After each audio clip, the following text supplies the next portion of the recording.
A fascinating Sports Radio 810 WHB postgame show. I am Joshua Brisco. Dylan Michaels is on the other side of the glass. He'll be taking your calls and pushing the buttons throughout the evening. Covell Hudson producing around the building as well, making sure we can bring you all the pressers and the locker room audio that we can get from Arrowhead, because the Chiefs were coming off a bye. They started by doing what I believed was a smart thing and getting the football to Rashee Rice and Kadarius Toney. Ultimately, the only wide receiver that truly seemed to be a desired target of Patrick Mahomes was Justin Watson, who dropped a converting 4th and 25 that would have extended the game there. And at that point, I don't know who doesn't think the Chiefs continue to move the football, but I digress for the time being. Patrick Mahomes throws a brutal end zone interception that takes points right off the board. Bad throw, bad read, bad execution, whatever it was, inexcusable. Travis Kelce has a horrible fumble. Andy Reid has an atrocious punt decision. Justin Watson makes a terrible special teams play.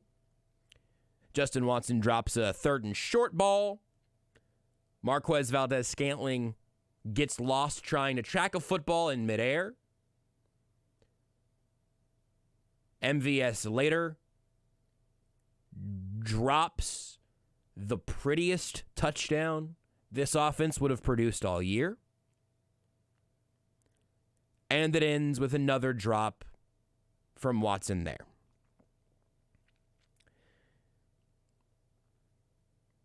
I'm conflicted about a few things and very, very, very, very, very clear-headed about a couple more. What I am clear-headed about is that this defense rules. Oh, I also just saw ESPN's view of what I believe was Andy Reid on the sideline when MVS dropped that touchdown. His hands went to his head. He looked shocked. And Andy Reid is pretty darn unflappable on the sidelines. He was flapping. Here's what I'm sure about. This defense is fantastic. Fantastic. And it's really a damn shame that 3 touchdowns is enough to beat the Kansas City Chiefs. It's just true. It just is. It just was today. And it's a shame that it wasn't because the Eagles' defense was great. It wasn't. I'm not even asking for like the unlikely plays or the difficult plays or the plays that maybe Mahomes missed or Reid or somebody miscommunicated somewhere. Whatever. If the Chiefs just make the plays where the football hits a wide receiver, an NFL wide receiver in 2 hands, if they just make those plays, this is a Chiefs victory, and we're talking about how they found another way to just survive past it. But this defense is awesome. And right now, if you remove the uniforms and had to go back and watch a condensed version of this game, you go, oh, wow, the Eagles needed all 4 quarters to beat what, the Cleveland Browns? And look, here's what I'm conflicted about. They showed MVS walking down the tunnel there. He looked miserable. I'm sure his week will be miserable. He had a miserable game. Now, Kadarius Toney got sent to the shadow realm for his week 1.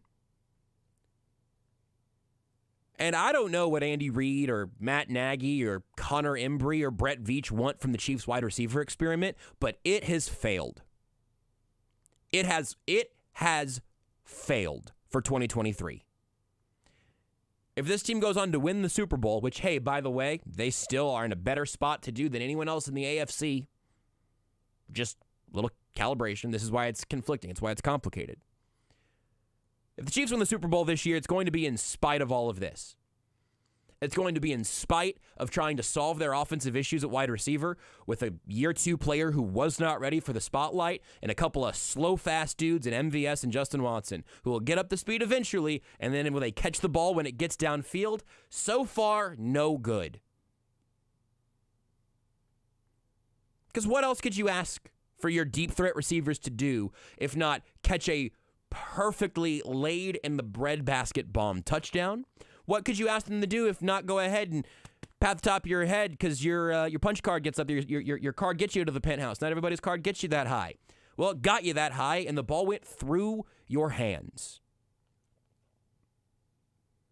Mahomes made mistakes. Travis Kelce made a huge mistake. A second one that could have ended the game if it wasn't for Check's notes. Travis Kelce on 4th down. But right now, this offense is a mess. Not without moments of going, oh, wow, that second drive of the game. And man, if this isn't the cruelest thing of all. The second drive of the game, it was victory lap time. Because what do the Chiefs do during the bye week? Apparently, oh my God, they did what everyone who's been watching this team has suggested all year. Man, it sure looks like Kadarius Toney and Rashee Rice and Isaiah Pacheco do good things with the ball in their hand. Second drive, the Chiefs went there and did that. First drive was 3 and out, and a sack on second down set him back on third. So there are your scripted plays there. And Rashee Rice has that nifty little play on that second drive where, Mahomes gets to him right at the line of scrimmage, and he cuts it up as the outside receiver there, gets up for 14. And that was the last time he was targeted in the first half. Kadarius Toney finally making an impact in the return game because Mecole Hardman had a thumb issue and Toney stayed back there. You get a little use from offensive use from Kadarius Toney early in the game.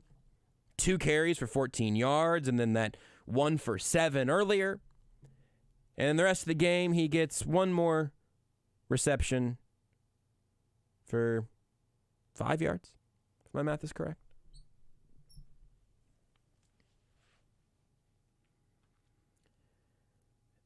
Some of it is consistency, and some of it is the kind of stuff that Andy Reid will say here in a little bit is fixable, but it's the same stuff he said was fixable after week 1. It's the same stuff he said was fixable over the bye week. It's the same thing he'll say is fixable after they lose in the playoffs. Hell, it's the same thing he'll say it was fixable if they win the Super Bowl, which once again, they should be the favorites in the AFC. Process that with me. Best team in the AFC. Second place is a team without their number 1 receiving option. Now the Ravens working without Mark Andrews. Third place is a team that just fired their offensive coordinator because their offense was broken. It wasn't really, but they thought it was, and Sean McDermott's getting nervous. I don't know.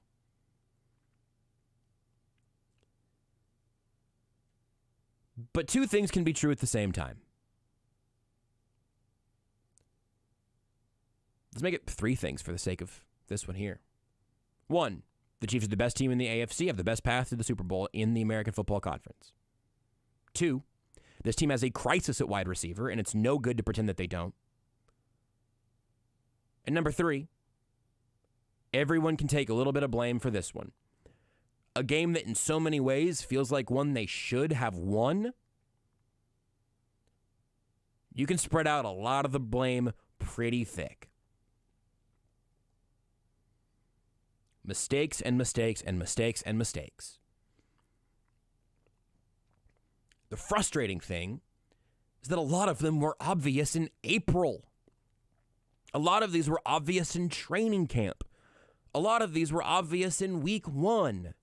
What wasn't obvious is that this team has built an absolute monster defensively that is deserving of your pride and joy and celebration. They got Patrick Mahomes and Andy Reid on the other side. And honest to God, I do not know. I do not know with any certainty whatsoever which wide receiver on the Kansas City Chiefs Patrick Mahomes enjoys throwing the football to, and if that list is more than 0. Because Rashee Rice was getting snaps in the first half for what it's worth. I have not seen his final game snap logs, but I believe he was the highest snapped wide receiver for the Chiefs in week 1, in the first half today. So it's not like Andy Reid wasn't putting him out there, but Mahomes wasn't going there. How many targets ended up being for Justin Watson? It's a number that's going to make your head spin. Because at halftime, it was a number that made my head spin, and that was before it got even crazier. Patrick Mahomes threw 43 passing attempts tonight, 24 completions, 11 targets to Justin Watson. Devontae Smith had 8. Devontae Smith and A.J. Brown combined had 12. Devontae Smith and A.J. Brown combined for 12 targets, and Justin Watson had 11. Man, what's wrong with the Chiefs' offense? What an incredibly complex math problem this is. And look, there were times when the offensive line was not performing well. Mahomes' pick is just on Mahomes, as far as I can tell. MVS had 2 of the worst reps you're going to see from a quote-unquote deep threat wide receiver. And it really, back to the conflict of all of this, we'll start taking your calls, we'll hear the pressers, all of that. We'll have plenty of time for everything tonight. We're going to be here for a while, I can tell. Here's the conflict again. I don't think Marquez Valdez-Scantling isn't trying. I don't think he's a bad dude. I don't think he's lazy or sloppy or whatever. I have no ill will towards MVS. And I also don't need to see him anymore. And there will be a moment, a chance for redemption incoming, I'm sure. Eventually that'll get here. There'll be some moment in the divisional round, and he'll always have the AFC Championship game when he was the only professional wide receiver on the Chiefs and played like it. But why does he need to get targets? What has he done at all that would indicate, yeah, this is a guy that needs to be getting the football? I'm sorry. Justin Watson was a cute story. Oh, man, every game he's got like 2 for 35. A little toe drag swag from Justin Watson. Getting up to the penthouse, Justin Watson. Wide receiver 1, Justin Watson. I think we did I'm getting a strong sense of deja vu. I think we did this bit like preseason week 1 last year. Something around that time. Like, man, well, if Justin Watson's this team's number 1 wide receiver, then maybe they really got something.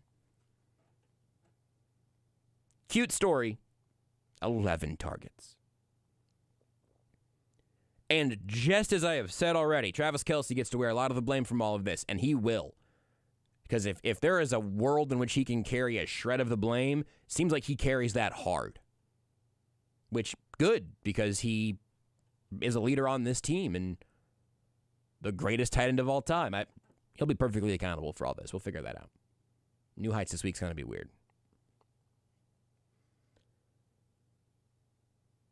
But when a defense says, no, we'll just put 12 guys on 87. Wake me up when someone else here demands attention. I don't know what's going on with Rashee Rice. I don't know if he's now the guy who's out there getting reps but not getting open, and maybe that's going to be his own issue.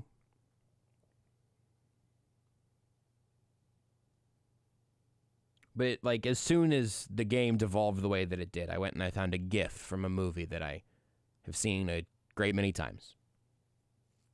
I'm guessing most people probably have. The Dark Knight Rises. Great movie. Maybe partially to blame for how many superhero movies we have right now. Not every director is Christopher Nolan. But a special movie for a cultural impact and just a good watch. There's the scene where the Joker is in that meeting and talking a wacky game and being, Heath Ledger's version of the Joker. Excellent character. And then one of the guys at the table just yells, "Enough from the clown!" I really mean this respectfully. I don't mean to call hardworking professional athletes clowns, because I think that's a bit derivative. It's a bit reductive. But enough of the clowns. Send in the clowns. Stop sending in the clowns, actually. We're on the other side of the bye week now, and tell me one thing that felt really different about how the Chiefs' offense ended up after 4 quarters. Not at halftime, not after the second drive, because I had a bunch of that. Man, I got so many good notes about how good things were in the first half and how encouraging the offense was on that second drive that I have already probably said as much as I'm going to say about. It's also the stat that the Chiefs have scored 1 touchdown in the fourth quarter this year. Like, this is where you just kind of start just spraying takes. Like, if you told me any other team in football had scored 1 fourth quarter touchdown this year, I would ask about coaching. I would ask about their quarterback. I would ask about their pass catchers. I would ask about their offensive line. I would have questions at every single level there. What kind of team can't adjust at all and just has the wheels fall off in the second half? I would be asking serious questions about that inept coaching staff. Now it's the Chiefs. I'm like, wait a second, hold on. This doesn't really compute. And it doesn't. There's not a simple answer. Because if the Chiefs don't have a couple of stupid back-breaking turnovers, and if the deep threat wide receivers could catch a deep pass,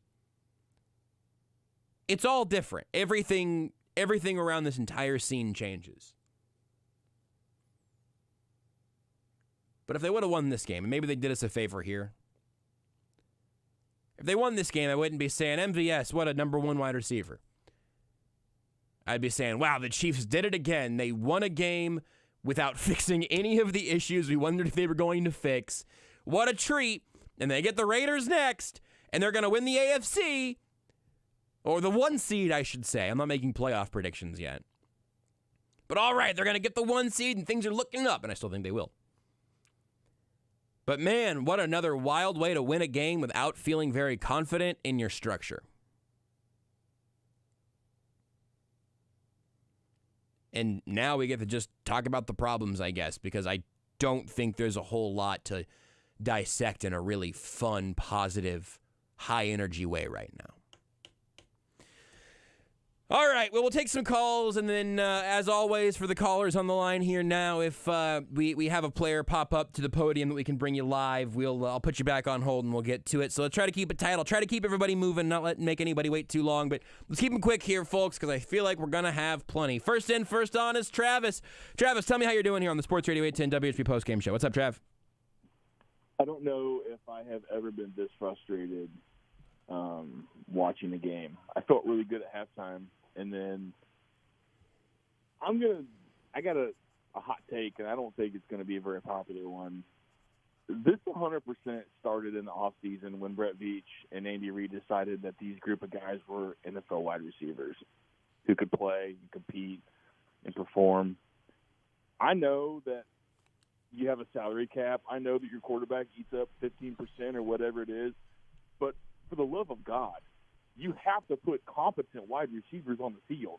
Otherwise, all the little trick, smart, flashy stuff you want to do, they don't work. I mean, Kelsey's yards and catches the last, 3 games, he's been non-existent. You want to know why? Because everybody double and triple teams him because they know nobody else is going to get open and catch the ball. Yep. I mean, I was talking to my son earlier, and he's like, we got to get Kelsey going. I'm like, it's kind of hard when you got 3 people on him because MVS can't get open. Yep. Because Justin Watson can't get open because Sky Moore can't get open. I don't understand why Andy Reid continues to put those guys out there. And I know it's because that's what you have, but good God, are they bad? I mean, they are awful. And I know Pat threw a pick. And I'm not going to try to excuse it. I know Pat, we all love him. He's like a sacred cow. You don't want to believe he's doing anything wrong. But that is not why they lost the game. That's right. He threw a freaking dot to MVS who just dropped it. I mean, how many – did Watson have, 3 drops tonight? 4 drops? Yeah. 4th and 20. 4th and forever. For anybody else, no way. He throws it right to him. He goes through his hands. I mean – okay, I know it's a little early for the off-season thing. And the thing that is the most frustrating is that what an insanely good defense. Yep. And it's just going to go to waste because this offense is atrocious.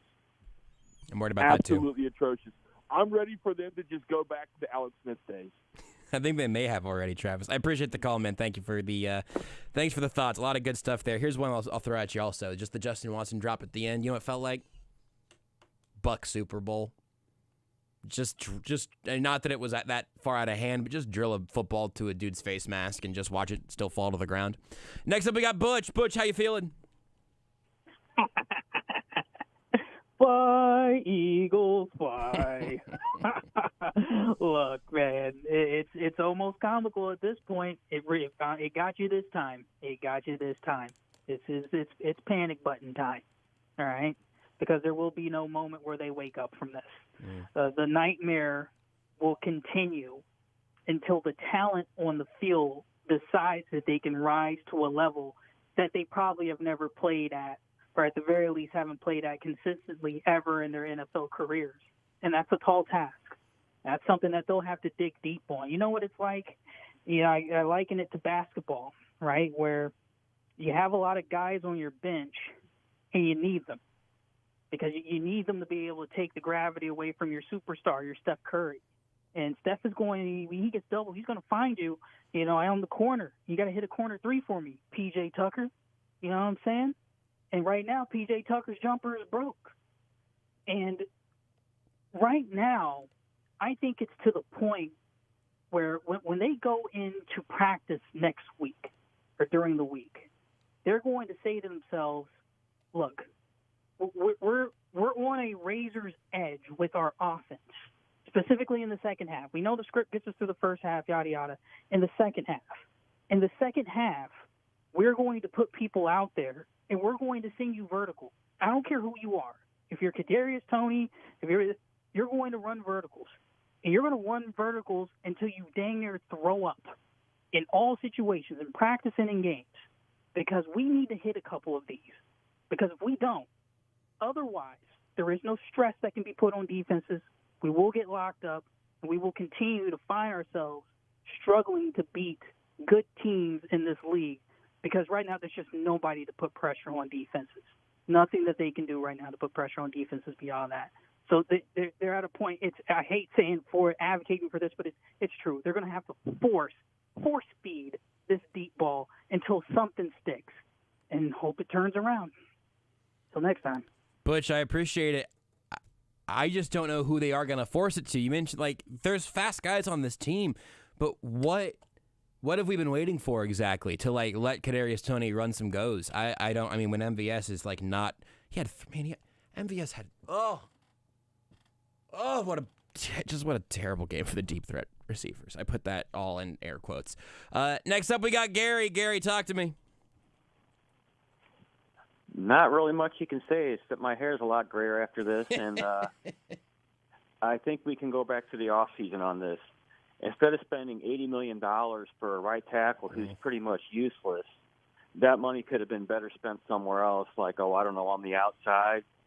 It's nice to see Mahomes when he has 5 or 6 seconds in the pocket, but yet he still has to eat it because nobody's getting open.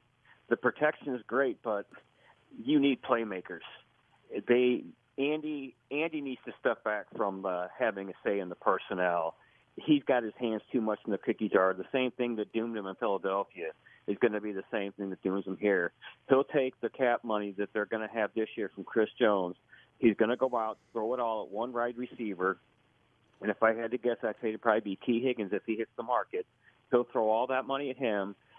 You're going to be up against the cap as long as Andy and Brett are doing this thing. And I just think that Andy is somebody that can slap him on the hand. Yeah, those 2 Super Bowls are nice, but he needs to stay in the kitchen. He needs to stay out of the grocery store because he spends too much time in one aisle. It's just ridiculous to watch. And as far as MVS and Justin Watson go, I mean, where's Mahomes' frustration at on the sideline with these receivers? Dan Marino would go up and he'd put his 2 fingers into their chest and tell them what's going. He'd get on it. We don't see that with Patrick Mahomes. I know Patrick. I love Patrick. He's one of my favorite players, but I feel sorry for the guy. I really do. And he's a lot calmer than I'd be with those receivers. And as far as MVS and Justin Watson go, I would cut both of them now because you're not losing anything if you do. MVS doesn't want to be here. Justin Watson's never should have been here. it's hysterical to watch all these people during the preseason when I was critical of Andy doesn't show anything in the preseason. There was nothing to show because there was nothing he could do. There's no magical elixir that is going to fix this offense. It's not going to be done until the offseason. And again, we have one Power 5 receiver on this team, and he's a gadget guy because Andy doesn't know how to use them. How nice would it have been, though, to draft Sam Laporta or Michael Mayer, where you could have those two tight end sets that you could run. You wouldn't have the deep threat, but you could kill a team in the middle of the field. But we had to have a defensive end who's never going to see the field. So, once again, great job, Brett and Andy. You've hit it out of the park, but Clark needs to step in and tell Andy to step back because that's a big part of the problem. And it's going to get worse. And we're going to develop an Aaron Rodgers situation possibly with Mahomes because he's going to get frustrated with this. And I think we're seeing Andy's too involved in the front office dealings, and he needs to step back. Or, you know what? You need to get a new GM in here. Somebody. We don't need Andy's friends. We need somebody that can put the clamps. That's why John Dorsey was run out of here. And let's face it, he ran Dorsey out. But you know what, Andy? I've referred to you at times as the big dumb coach in the red hat. And this offseason, you've earned it because you're not good enough to overcome this. And, the criticism needs to start coming at him. I'll hang up and listen. Great show. Gary, I appreciate you. I always like to take 10 of the things you say and pick one that I agree with to expand on. I'm going to do that again now. This isn't even about Juwan Taylor.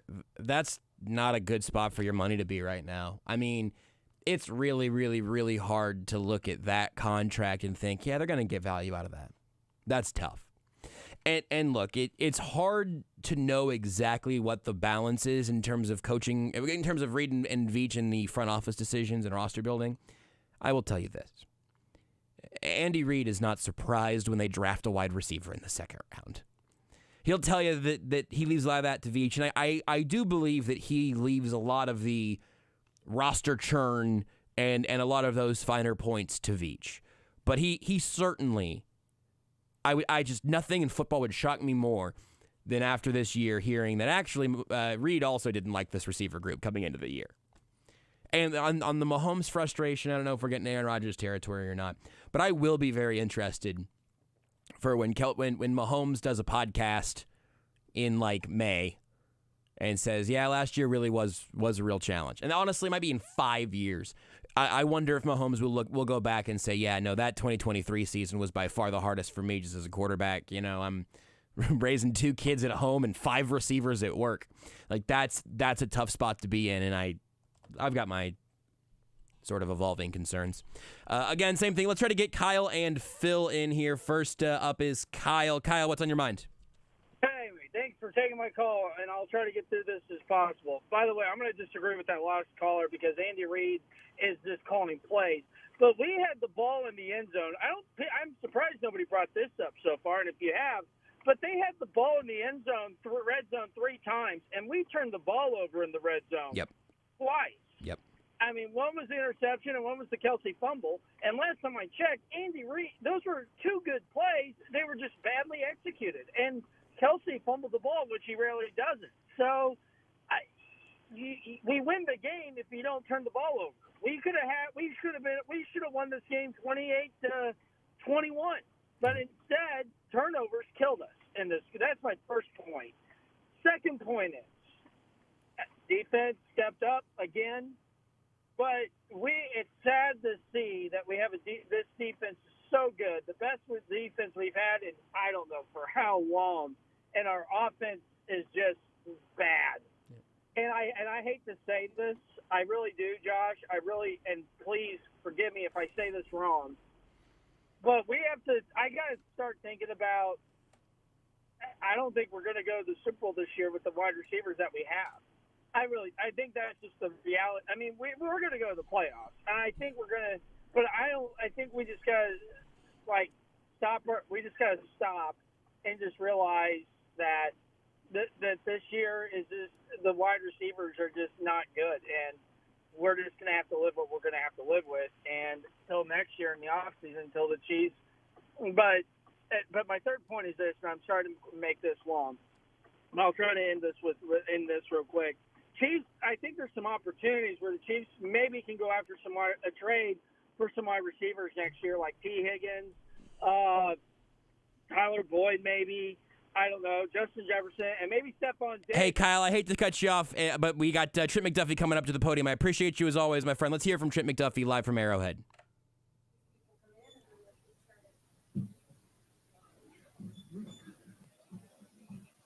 What up, boss? Trent, what did you observe in the second half from a defensive standpoint? Yeah. Didn't allow you guys to pull on them. Yeah. Man, I think it really just came down to just two big plays. We limit those explosive plays. I feel like the outcome of the game could have been a little different, but man, the guys rallied. That's for sure. No matter what happened, no matter how many big plays they had, the defense kept coming back, kept fighting, and that's something I'm proud of. You guys held A.J. Brown to only one catch tonight. What is it, do you think, with this defense, you guys are able to be successful against those wide receiver ones? Man, we got L.J. Snead. Man, he followed him the whole game, and like you said, he got one catch. So when you got a DB like that can just go out and cover their best receivers, it makes it easy for the rest of us, really. How frustrating is it as a defensive player when you guys are doing the job time and again offensively, especially in the second half? The offense can't extend the lead. They had a forward drive where they had the lead in the ball and yet no points. How hard is it to keep the mindset positive in those spots? Yeah, man, that's football. It's a team sport. So unfortunately, as the offense is doing great and defense isn't doing good, like everything's got to work cohesively. So really, I think just the players that we have and the coaching staff and kind of just the mindset that this defense has instilled in each other. We're always confident, we're always positive, and we always have this mindset that no matter what, we can get the job done. And Pat, he can make plays. So defense definitely is like, just give him the ball back and we should be good. So that's always the mindset for us. When you have 2 sacks, how much you relish those opportunities? Yeah, it's great. I think my last sack was last year against the Broncos. So excited I can get 2 tonight, but huge credit to Coach Spags. I mean, his game plan and his game calling was huge tonight. And he showed a lot of different looks. I was messing up their offense. So I thought he did a great job and allowed for us to get a lot of plays on the ball and sacks at that. You remember ever having 2 sacks in a game? No, sir. Never. I think my first sack came in the NFL. So definitely a first, but hopefully I can get some more. That's for sure. Talk about the job Chris did tonight. One more time, sorry. Talk about the job that Chris Jones did. Yeah. Man, Chris Jones is one of those guys that can make a difference each and every down. And as you saw, I think he had two sacks tonight, which is huge. And he controlled the inside, which was great against the run. And somebody like that, I feel like offenses really got a game plan. Offensive line's got to see where 95 is. And so he opens up a lot of lanes for our linebackers and definitely makes it a lot easier for the DBs to go out there and cover. It was played right after Travis fumbled in the red zone. You guys come out and the Eagles threw a little bubble screen out to the side. The ball got knocked up in the air. Mm-hmm. Did you see the ball go up into? I did. Yeah. I was trying. Literally after the play, I looked at LJ. I was like, man, that one hurt. Like I should have got that one, but yeah, I saw it. I was going for it for sure. I'm sure you've got against MVS plenty in practice, stuff like that. When he's got a step on that deep post like Mm-hmm. are you thinking that's 6 and that's the ball game right there? Man, honestly, there was a lot of plays out there that I thought were 6. I mean, our offense is explosive. Patrick gets the ball out, identifies the defense, and makes really good reads. So anytime there's time on the clock at the end of the game, I know as a defensive player, I'm thinking we're scoring every time. So he showed that in the past, and football is football. Not everything is perfect, and things happen. But I know we're definitely going to come back from that with a strong mindset for sure. Trent, you've had a few games this season where you caused fumbles. Today you had one. Mm-hmm. That's something that you've been working on throughout. Yeah, I mean, that's definitely an emphasis that Coach Spags has put on us. I mean, if you guys look back at training camp, Kel's got in a few fights with the defense, and that was all because we was punching at the ball. So that's definitely been an emphasis, man, going all the way back since my rookie year. Coach Spags always talks about it, and I always say I got Coach Rod, and he actually played with Peanut Tillman. So just knowing that, kind of talking to him about stuff, that's definitely something that when I go to each game, I'm always kind of looking for. Does this one sting more than the other two losses, or does every loss sting? Man, every loss stings. I mean, especially when you come into an organization that they've been the top of the top. I know for one, I want to keep that standard and keep that tradition going. So anytime we can't pull it out, it's frustrating. It sucks, but some we can clean up, some we can learn from, and got to just move on from it.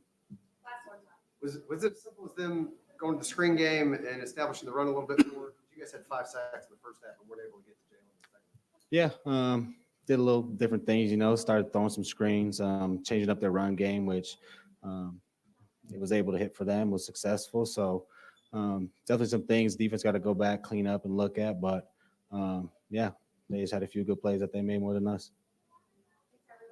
Appreciate y'all. Yeah. There's Trent McDuffie live from Arrowhead here on Sports Radio 810 WHB Kansas City, the 810 WHB postgame show here as the Eagles are victorious over the Chiefs here in KC 21-17. We're expecting to hear from Chris Jones in a moment, so we'll go back to Arrowhead to keep hearing from the defensive side, who certainly has nothing to apologize for. I mean, your defense that gives up 21 points and your offense only gives you 17. I'm sure you'd love to have held it to 14 or held it to 13 or held it down. But this defense has been pretty much blameless this season, and that continues tonight through the favorite in the NFC. And there's a lot I want to talk about that a bunch of callers have touched on to this point.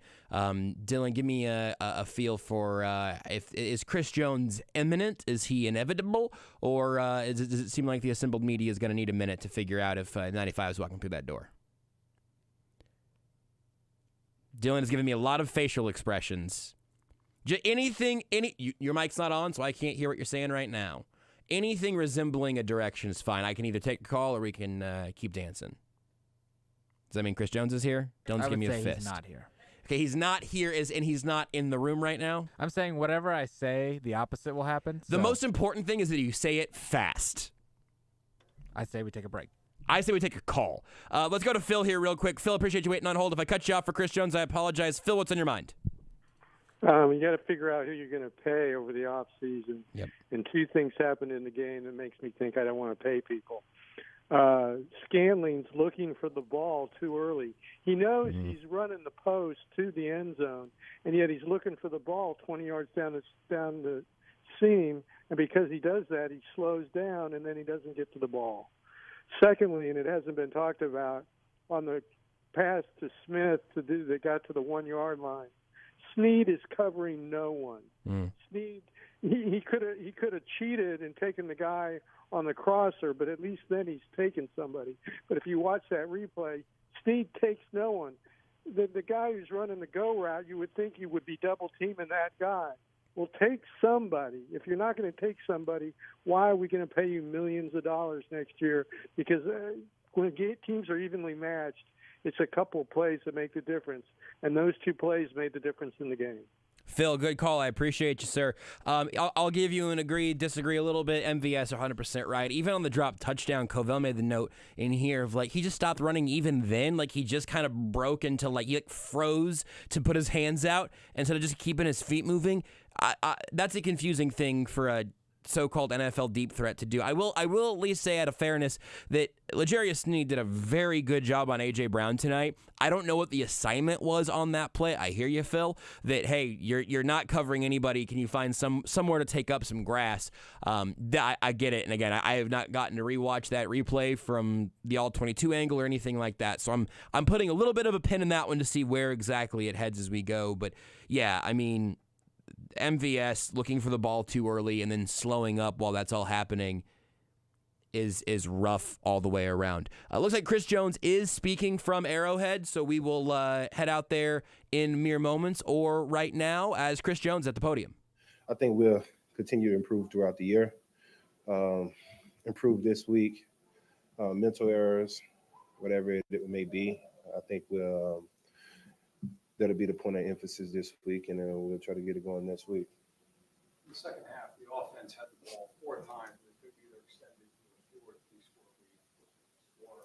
How hard is it to stay up, stay positive when getting the ball back to the offense and the lead is remaining the same? We got a lot of hope in Pat Mahomes and Andy Reid in this offense. They've scored a lot of points, and we never wanted to doubt them. We always have it back. We always trust we get them the ball back, that they have opportunity to score, and I don't think that's going to change after one game. It seemed like when Pat got picked up in the end zone, he took that personally. He had 2 sacks on the next drive to get the ball right back, give the offense a chance to get the lead. Can you talk about why you got successful with the pass rush and how good it felt to get a sack again after a couple games without one? I think overall we've been really good throughout the year as a pass rush as a unit. I think we got a lot of good guys taking rush the passer. We got George Karlaftis, Mike Dana, both got 6.5 sacks. So you look at the overall group and the success we've had as rushing the passer. I think that's not what we look forward to. I mean, what we're looking at. But if you put us in passing situations, I think we excel in that. I think more so stopping the run. I think they had over 120 on us today. So that's a point of emphasis towards this week. We got to, as much as we excel in pass rushing, we got to stop the run. Chris, what was Aiden's message to you guys after the game? Improvement, accountability. Can't drag it on. You know, we got a big division game coming up. Oakland Raiders on a team that's been on the road since they got the new coach. So, you know, can't hang our head on this, but we definitely can improve. We got a lot of improvement to do. Chris, as the leader of the defense, Listen, LJ's been holding his own all year. Him and Trent. I think on the big one, we rushed 5. We got to get there as a defense. We know those guys are one-on-one, giving them more than 4 or 5 seconds to pat the ball. I think we put in the corners at harm. So definitely take it up on the D-line that we got to be better at that, especially when Spags is giving us all one-on-ones. But our corner's been doing a heck of a job all year of holding their own. how about the job he did on AJ Brown? I mean, he's been doing a game in, game out. You look at the job he's done on Justin Jefferson in Minnesota. I mean, Snead's been answering the call all year. We put him on the best receiver week in and week out, and he's been holding his own. You mentioned accountability a couple times, Chris, as one of the team leaders. How do you make sure that happens, that some of these young players are held accountable and everyone's on the same page moving forward? I think it is to be voiced in the point of emphasis of the week. You know, during the team meeting, you know, you kind of want to establish that. What's the point of emphasis of this week? I think accountability would be one of them. In the first half, you had the 5 sacks, holding the second. Is there anything in the second half you can put your finger on that you thought? The quarterback draw. Quarterback draw. Yeah. Thanks, Chris. Thank you. That's it, guys.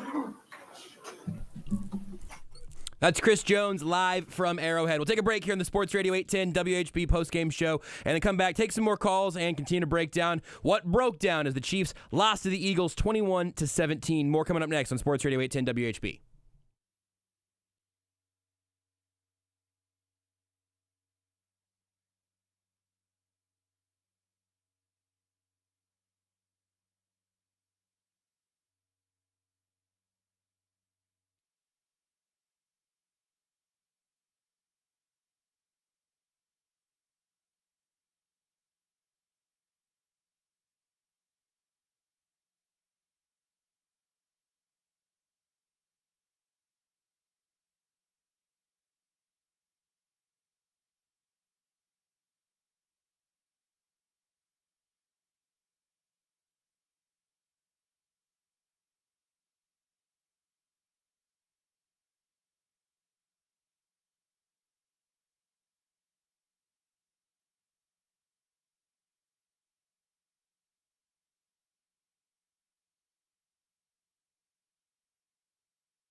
One timeout remaining for Philadelphia. The ball's out.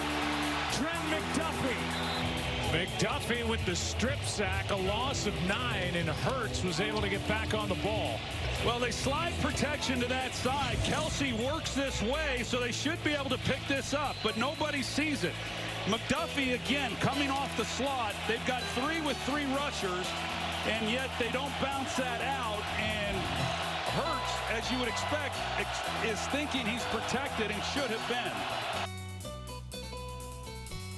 This isn't new, but Trent McDuffie taking the football and playing another excellent game. That's our defensive play of the game, brought to you by Slagle Fence. Slagle Fence, as Kansas City's preferred fence company, has been serving the KC metro areas for over a decade, offering security and style. Call 816-863-6159. That's 816-863-6159. Or go to slaglefence.com for your free estimate. You talk about security and style. The Chiefs defense has offered both of those. Unfortunately, the offense not living up to its end of the bargain as the Chiefs fall short 21-17, a team that is really struggling to score in the second half. Really struggling to score in the fourth quarter, has a lot of problems on the offensive side of the ball that we have already gone through many of. We will go through many more of. We're going to take a bunch of calls here. Everybody, there's a full phone board right now, so apologies if you can't get in. I know everyone's frustrated and everybody is ready to sound off. The one or maybe 2 little nuggets there that we touched on in the previous segment from callers that I wanted to circle back on. One, I'm worried the Chiefs are wasting the best defense they're going to have in the Patrick Mahomes era. Not the best defense they've had so far, but the best defense they're going to have. Because if this is it for Chris Jones in Kansas City, if this is his final year here, the secondary will still be very, very good. The linebackers are still very, very good. We will see what they do with some of the guys who are pending free agents or are going to be in contract extension talks very soon. But L'Jarius Sneed is one thing, and it's a big thing, but Chris Jones is another. And I'm worried about that. I think I mentioned where we got to talk about most of the other things going on. Also, like what Kyle said earlier, 2 red zone turnovers, one's on 15 and one's on 87. I mean, in a game where a lot of the role players and the bit guys and the receivers you can't trust earned a lot of scorn, Mahomes and Kelsey own a lot of it too, which is frustrating, but it's part of a complicated game. All right, let's go back to the phones here. Dan, appreciate you waiting on hold, sir. What's going on, Dan? How you feeling? Hey, Joshua, how you doing? Yeah, it was a tough loss tonight. And, the defense really did what they had to do, And, the offense, it'll come around. But I think Andy was frustrated on Watson's, on that wide open pass and third down, when he went on the go route. I think Andy was a little frustrated on that, But I think the defense is really doing good. Nothing, just missed that tipped interception, But it'll come around, Joshua, just to see what they could do next week against the Raiders, And I was going to say, Rich Baldwin said on Metro Sports, you should have just kept pounding the ball. The Eagles look just worn down. Just keep pounding the ball. Take care of yourself, Joshua. Dan, I appreciate it. And yeah, that is kind of frustrating. I mean, there were some times later in the game where you got Pacheco on 1st and 2nd down and didn't really go anywhere. But that's sort of the story of it, right? I mean, I don't think that there is a clear, oh, well, they should have just done this and things would have gone better, because execution was a problem. Schematically, it was a problem. Everything was a problem. It was just an incredibly frustrating day for this Chiefs offense. Next up, most likely to talk about that, we got G&F. G&F, keep it PG for me, okay, G&F? Hey, what's up, Josh? How you guys doing? Good. Driving back from the game. Yeah. What was the vibe like leaving there? Oh, it wasn't too bad. Jay, hey, Josh. Yeah. I'm going to approach this a different way. Yeah, say it. 10-11 catches that ball. Nobody says anything. What do you think? I touched on it a tiny, like right out of the gate, as you guys are probably surfing through the crowd, but I think that the difference is if he catches that ball, we are having a very similar conversation to ones we've been having over the last few weeks, which is, man, just enough juice in that tank to make it happen, but they still have problems at wide receiver. And now, at least today, we get to talk about it honestly. I think that's probably the biggest difference, is how honest we're being about it. All right, here's what I'm going to say. Everyone's calling, complaining about MVS. Who got us through the playoffs last year? Mm-hmm. MVS. Mm-hmm. He caught some big balls to get us to win some of those games. He is the most upset out of any of us right now. Yep. That he did not catch that ball. I'm not going to blame it on him. Kelsey fumbled. Big deal. Happens. We're playing good football. I mean, that whole entire game, we were winning. We should have won that game. We played better ball than the Eagles all night long besides the last 8 minutes. Yeah. My crazy take here is that the Chiefs had left a ton on the field, and I still think that they're the best team in the AFC and are in the best position to end up back in the Super Bowl, but also their offense is kind of a mess right now. It's complicated. This team is always complicated that way, it seems, though. It is. I mean, it is, but do you think we're going to be back? I do. I think that they are... We're going to be better for it, Josh. We're going to be better for it. I think that this team is clearly winning the division. I already printed the shirts and hats a couple of weeks ago. And I think they are going to still end up with a 1 seed in the AFC, which is the best spot you can end up in. But now we have a recipe for what happens if you end up against a good team in a playoff run, what could cost you, and we have a pretty clear view of that now. It's from the offense, not the defense, which is wild. All right, but did not feel like we outplayed them all night. The defense definitely did, yeah. For sure. I mean, the offense...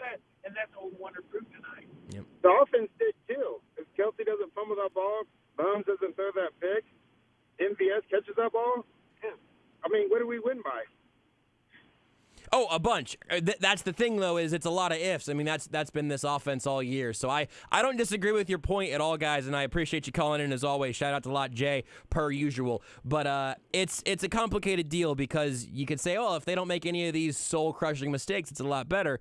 And they'd still made those soul-crushing mistakes all over again. So G and F from J. Appreciate you guys. Thanks for keeping a PG with us here. As we go over to Nick next on hold here. Nick, tell me how you're feeling. Hey, guys, I'm out here in the East Coast in Virginia Beach watching with a couple of Eagles fans, so I guess I got a little bit different perspective. It was going into the game, look, the run offense, run defense was better than I thought it was going to be. Ran the ball better, stopped the ball better. Watching the Eagles fans, how highly frustrated they were, how horizontal we made their offense. Look, I mean, for all the things that everybody's complaining about, saying, well, if this didn't happen, then we would have won, a lot of things had to go right for the Eagles to win, and they're a darn good football team. You can't let any good football team hang around that long. Something bad's, going to happen. That's been the NFL for 20 years, and for everybody, wanting to jump on Beach and everything else. I think back to there was 2 huge off-field incidents that if Kareem Hunt never has his off-field, we never waste a pick on CEH, and with Tyreek Hill with the first round of incident, we probably don't draft McCole Hardman. But we can't sit there and talk about how great the defense is and then want to bash Beach on the current situation of the offense. Now, did they draft the right players when they maybe made the force to draft those positions? Maybe, maybe not. But, guys, we're still in a situation where the rest of the season, what are we looking at? 1 tough game with the Bills. We should still wrap up the AFC. Yeah. And, are we happy where the wide receivers are right now? No. But give the guys credit. The Eagles are a very good team, and a lot had to go right for the Eagles to win is another way to look at it. And when sitting there watching with Eagles fans, I guess it was a little bit different perspective. Yeah, hey, listen, I appreciate that perspective, and I appreciate you made it through, Nick, and thanks for the call. I think that the off the field sliding doors thing is a really interesting lens to view it all through.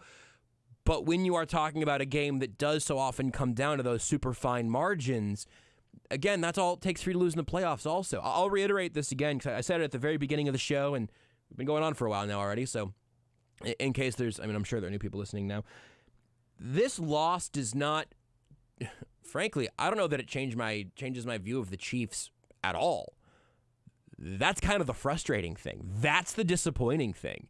This is the team that we saw not be able to put away a game in a good second half in Germany. It's a team we saw come up short against the Broncos. It's a team we've seen struggle in the second half and in the fourth quarter with recurring issues like this.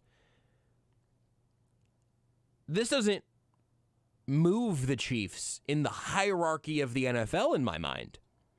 This is still the group that it is. They're still a tier 1 team, and it might just be them and the Eagles and maybe the Niners, maybe the Cowboys are making a push, but we're talking about a very short list of teams that I really do think are like absolute Super Bowl contenders, and the Chiefs are still absolutely in that group. The frustrating thing is that the reason we're talking about the Chiefs blowing this game now, and the reason that I'm afraid I'm going to be doing this show in late January, talking about the season ending 1 or 2 weeks before we wanted it to, is because of an issue that we all talked about ad nauseum all offseason. Of like, yeah, are these receivers actually good? So it's frustrating for the predictable thing to become the most discussed thing because, you know, injury luck or whatever sneaks up on you, that's unfortunate.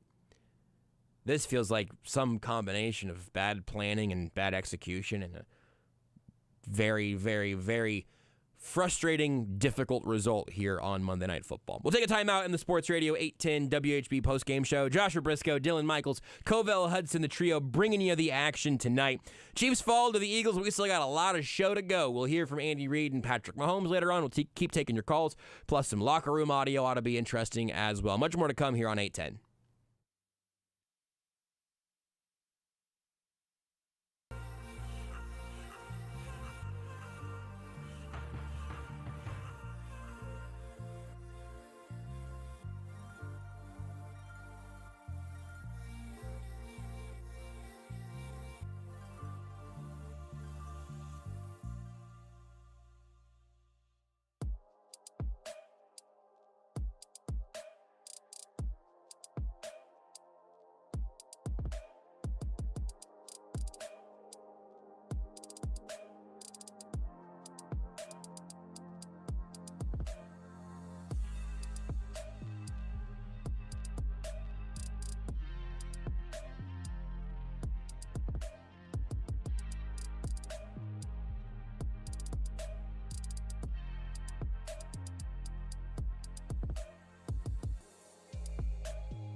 3rd and goal.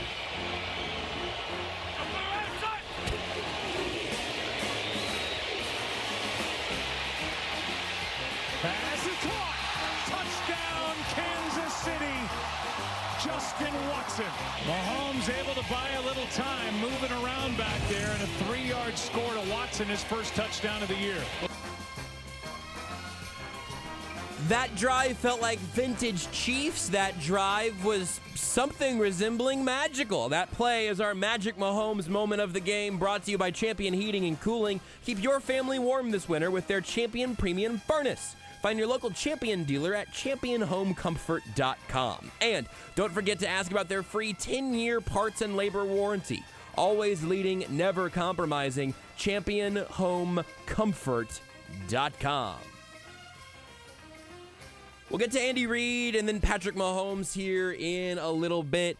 A few calls on the line. You're going to have to at least pause the phone calls after everyone who's on the line right now, I'm afraid. I think we'll probably try to take some time to take a few more in the zone tomorrow. Plus, you can always sound off on the Sports Radio 810 WHB video feeds where you find those. You can go ahead and hop in there as well. But first, we go back up to the top here with Eric. Eric, you're on Sports Radio 810. How you doing, Eric? I'm good, Josh. How are you doing? I'm holding in there. We're all right. Yeah, I've heard everybody talk, but why are we not talking about, Jawan Taylor and Donovan Smith and, their continual holds and false starts and everything that seems to put our team behind the sticks, on 1st and 2nd down. It's just very frustrating, from somebody who's been watching this team for 35 years. Yep. It's funny, we talked about that quite a bit this morning in the zone, actually, and the holding penalties and where they come from and all of that, and we can keep talking about it, and they still keep piling up. It's the Donovan Smith ones I can kind of live with because he's more or less like worthy of his contract. The Jawan Taylor stuff is tough. It is. Well, thank you, Josh, for taking my call. I'll keep listening to you guys, in the zone and in the midday tomorrow. Thank you. Eric, I appreciate your call very much, sir. Thank you for listening. Next up, we go to Jim. Jim, you're on Sports Radio 810. What's up, Jim? How you doing? Hey, Josh. First, not related to what I'm going to say, but I never did understand the Taylor pickup for the money. Yeah, that's scratching my head. I'm sure we all are. This is something I've observed. So I lived in Kansas City most of my life, and I live in Omaha now, but a huge Chiefs fan. I think this is pretty typical each year. I think, the way Andy Reid runs his offense, the way Steve Spagnuolo runs their defense, it's very reactionary. Guys have, instead of, set places to go, they have rules. And I think tonight, we have this little stretch of 3 or 4 games where, like, for instance, tonight, Watson had 11 targets. He had 25 all year. Mm-hmm. And I think these are games where it's an NFC team, like you said. It doesn't hurt our position to be the number 1 seed. And you got to see Scanling run routes that are not, we haven't seen him run all year, to see can he make reads, and we saw Watson and Scanling both not be able to do that. So I think Andy Reid does this during the year, and you'll see it maybe with a couple other receivers over the next couple games. So when we get into the playoffs, we know, okay, in this offensive set, Watson can't do this, Scanling can't do that, and they're going to have very set roles. And that game, Scanling was great last year. It wasn't stretching the defense. It was very much set routes based off what other people were running. And I think we know we got Rice as a good receiver. I think Kelsey's going to be good. I think we know those guys. We know Tony. We know McKinnon. We know McCole Hardman. We know what they are. None of them are, even wide receiver number 1s, but we know what they are. And Patrick Mahomes won a Super Bowl with these guys last year. I think that's going to be the deal. Jim, I appreciate it, and I will say, I think the idea of this being another kind of round of tinkering and testing and seeing, like, hey, what can these guys do, I think is really interesting. The frustrating thing is that it is such a similar group to last year, and that we have seen them try different stuff with MVS and Watson, that I don't disagree, and I also don't love that explanation because it still seems like we're kind of iterating over a lot of the same stuff still, which is frustrating for all the ways that everyone's been frustrated for so long. Next up, we got JJ. JJ, what's going on, man? How you doing? Dude, thanks for taking the call. Look, I'm just frustrated tonight. Should have won that game if Kelsey doesn't fumble that ball going into the red zone in the full total, and if Childress catches that ball towards the end of the game, I feel like we won that game. Honestly, it's just frustrating. I'm just at loss for words. This wide receiver core needs to get better somehow, some way before the playoffs start. It's because we got a team that should get back to the Super Bowl. Got defense for the first time in Mahomes' career that we can say that. I'm just at loss of words. Go Chiefs. Hopefully we can beat the Raiders Sunday and get back on track. JJ, Thank you. Appreciate it. I appreciate you very much. Thank you for the call. And yeah, look, it's again this feeling that maybe they got the defense right finally. Like they got the defense completely right, and it feels like we're in borderline Chiefs Buccaneers Super Bowl territory with Mahomes and the rest of this offense just kind of doing it by himself. Even Kelsey letting him down today is really frustrating. Next up, we go to Joe. Joe, you're on Sports Radio 810. What's up, Joe? Mahomes sucks ass, bro. Chiefs suck. Go Bills. You know what? That's a pretty good one. I mean, if you're look, the least you could do is make it quick. The least you could do is make it quick. I respect that. I mean, if I'm being honest, that actually kind of a little cheered me up. It was a blast, but it was honestly it's good little bleep talk, you know? Yeah, good little bleep talk. And hey, bud, good luck with the defense. Average age of 35 years old. But that offense I do think is going to come together.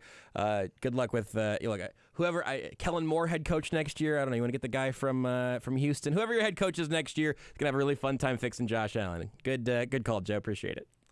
Glad to know that we're always on your mind and that you always have to call in even when we lose, and have fun dealing with this next week. No, that's our new standard is if you're going to talk bleep, don't make us dump you. Keep PG-13 language and make it quick. And if you can be funny. Joe caught us off guard, so it was funny. You have my respect, Joe. Don't do it again. Next we got Ed. Ed, what's up? You're on the Postgame Show. You want to talk some bleep also, or are you here for real? Hey, Josh. Could you tell that last caller 13 seconds? You know what? He wasn't even on the line that long, so... Yeah, come on, Steelbag. I mean, we own the Bills. I'm not scared of the Bills at all. Josh Allen leads the league in interceptions every year. We'll kill them like we always do. Hey, man, it's okay. It's just one game, right? Mm-hmm. I was there. This is my first game I went to this year. The receivers are a problem, though, yeah. I think. Do you agree? Yes, I do. I mean, how much does MVS get paid a year? $11 million a year, I think? Yep, that's right. I was in that end zone, man. Catch the damn ball. So, I mean, when the ball was in the air, how were you feeling from that vantage point? I haven't seen it from that angle yet. There it is. There's Mahomes again, the Mahomes magic. I'm not complaining. A lot of defense are melting down. I saw a lot of people melt down leaving the stadium. I'm not going to do that, but we were sold that Tony was a wide receiver one, were we not? Yeah, that was, I think we were sold on it more from the Chiefs on Sky Moore, but I think Kadarius Toney was second on that list. We were sold on him too, right? Yep. We said he's going to take a big jump. Yep. I'm not complaining. I'm not. We're Super Bowl champions. Brett Veach has done a hell of a job. But they got to get Mahomes another receiver, I think. Yep. Kelsey's getting older. We don't have anyone that can stretch the field. We thought MVS was a panic signing, I think, after we traded Cheetah. Hill, yeah. We got to get the guy. He can't do it all. We have an unreal defense. We do. I'm not even that concerned that we lost tonight. I'm not. Are we still leading the AFC, I think? Are we still in number one seed? Yes. Yeah.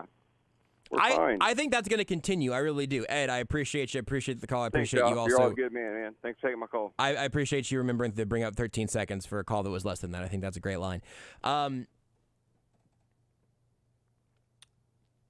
It's frustrating because here's my concern. I think we might get the Brett Veach overreaction. I see our next caller, who I think may have the same opinion, so I may let the next caller also present that. I can't remember if that was this other person's opinion or if this was Rudy's opinion.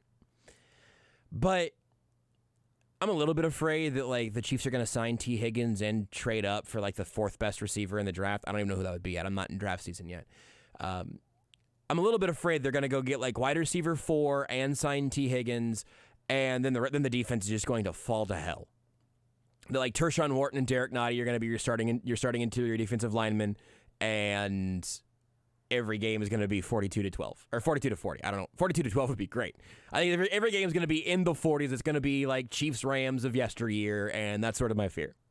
It won't be that bad because there are a lot of young, excellent defenders there, but I'm just a little bit worried about what ends up being an overreaction. But to Ed's point, the Andy Reid, if memory serves, on television, might have been in a print story, I don't know, was like, yeah, Sky Moore's got to take a big jump or else we're bleeps. And I was like, yeah, I guess that was true, Andy. It seems like you're bleeped. Last call, if not for the night, at least probably before midnight, because I want to come back around and we'll hear from Andy Reid and Patrick Mahomes here in just a little bit. But Beards McFly cannot stop calling into the postgame show to talk about wide receivers. Beards, I imagine you are thrilled as your Marquez Valdez-Scantling jersey freshly ironed. So I want to put you in the headspace that I am in for watching that game. Oh, no. I stayed late at work because I was watching it on my laptop, and I was there till like 10:18 or whatever, and MVS dropped that pass, and I immediately started looking at NFL mock draft simulators with trades in them to try and figure out how much draft capital we can give up to get Marvin Harrison Jr. Right now, the Cardinals have agreed to the second pick in the draft for this year's first, second, and third, and then next year's first and second. I'm about to hit trade, and I think that's good. Is that too little? I don't know. Beards, I think you may be able. Here's what I would do. I would try to find the Bears' second pick, because 1-1 is going to be the Bears via the Panthers, and the Cardinals are at 2. So I think if you can get to the Bears' second first-round pick in the third or fourth spot, I think you might be able to get away with. It's still going to be both firsts and probably 2 seconds, though. So yeah, I mean, look, pull the trigger. Try that then. Here, hang on. I'm still here. Let me pull that up, see what I can do. Yeah, let's go ahead and let's see if they'll take it. 4. Okay, they said that's too much. Let's see here. Yeah. So wait. Can we just maybe you just cut that third round pick, and the Chiefs just don't have a first or second round pick for the next 2 years? So they do have Marvin Harrison. That's still not enough. Okay. Here we go. This year's, so the Bears are trading the 4th pick to me. I get to give them 1, 2, and 3 from this year, and then next year 2nd, 3rd, and 4th. So okay, we got our first round pick back next year. Let me start the draft, see what happens here. He went 2nd. Well, never mind. We're screwed. Thanks, Josh. You talked me off the cliff on that one. We're going to go get a left tackle now. Let's go. All right, look, dude, you already know they're gonna get some sort of positionless interior defensive lineman. He's gonna replace Chris Jones, and by replace Chris Jones, I mean not be as good as Jalen Carter. Flood the Missouri River with our cheers. That's exactly right. How you doing other than that? You okay? But legit, seriously though. Yeah. What can they give up to get somebody good in the draft? That's is that legitimately too much? Or am I just being stupid here? Yeah, I don't think it's Nate has just said so many times that Clark Hunt is not going to let the Chiefs trade their first round pick like ever, that I have grown to believe that to be true. I think if you trade year 1 and a bunch next year 1 and some other stuff, I think you get a little bit going on. It would not be a 1, 2, 3 and then a 2, 3, 4 like in succession that way, but I really do wonder what a big swing looks like, and it might be. It might be trying to go a little bit higher than they did for McDuffie, but that's in the year they had 2 first-round picks because of the Hill trade. You remember that guy? Remember the guy that plays for the Dolphins now? Yeah. Legit, seriously, though, I think you said a little bit second earlier you weren't sure if it was me or Rudy that was the anti-Beach guy. I think that might have been more Rudy. I don't think that was me. It was the overcorrection, the huge wide receiver offseason incoming, which is also kind of where your head is at. So you guys might be on the same page. I don't know. I need this team to stop drafting and playing free agency like they have Alex Smith at their quarterback and not Patrick effing Mahomes. Do what they did after the Bucs Super Bowl with the offensive line. Go out and sign somebody, Mike Evans, give him like a 2-year deal, just like a veteran good wide receiver. We don't go get like T. Higgins or something that's stupid expensive. Yeah. Get somebody old and good that's productive and is still going to be good, and then legitimately trade up in the draft and try and get somebody good. Somebody long term. Insane. Yeah. It's insane. And if tomorrow Patrick Mahomes doesn't pull a Martin Luther and just nail MVS's catch picture to Brett Veach's door, then we're screwed. I think I've got at least 95 theses, and it's not even midnight yet, so we'll work on a script for him. I'm sorry, Beards. I'm sorry. Someday you'll be able to call in not about the receivers being bad, I bet. In like 5 years? Yeah, sure. Yeah, we'll talk to you in 5. Okay. See you, Beards. Good luck. Bye. That feels like a good energy to stop the calls on, at least for a little while. If we get a real crazy second win, we may have to reopen the phones in a little bit. But I don't want to make people wait on hold while we hear from Andy Reid and Patrick Mahomes. We'll start doing that next here on the Sports Radio 810 WHP Postgame Show.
McKinnon in motion.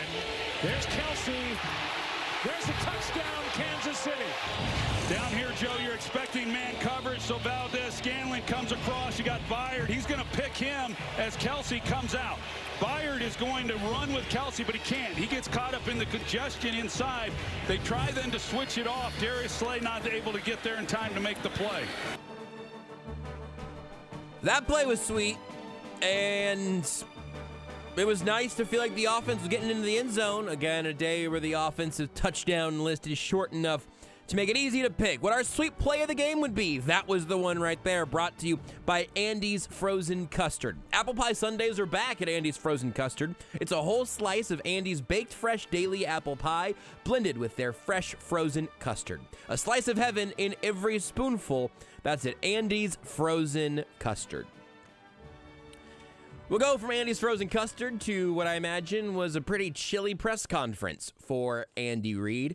We'll hear from the Chiefs head coach here in mere moments. As always, the head coach press conference is brought to you by Robert Brogdon's Olathe Buick GMC and Olathe Kia. That's one more time, 3, 2.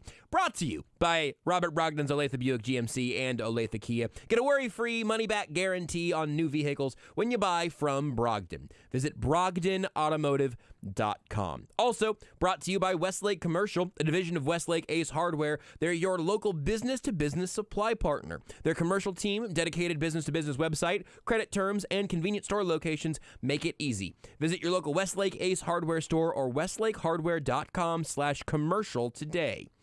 We start from the top here with Andy Reid, the opening statement and injury update after the loss. Okay. Injuries, really not a whole lot to mention.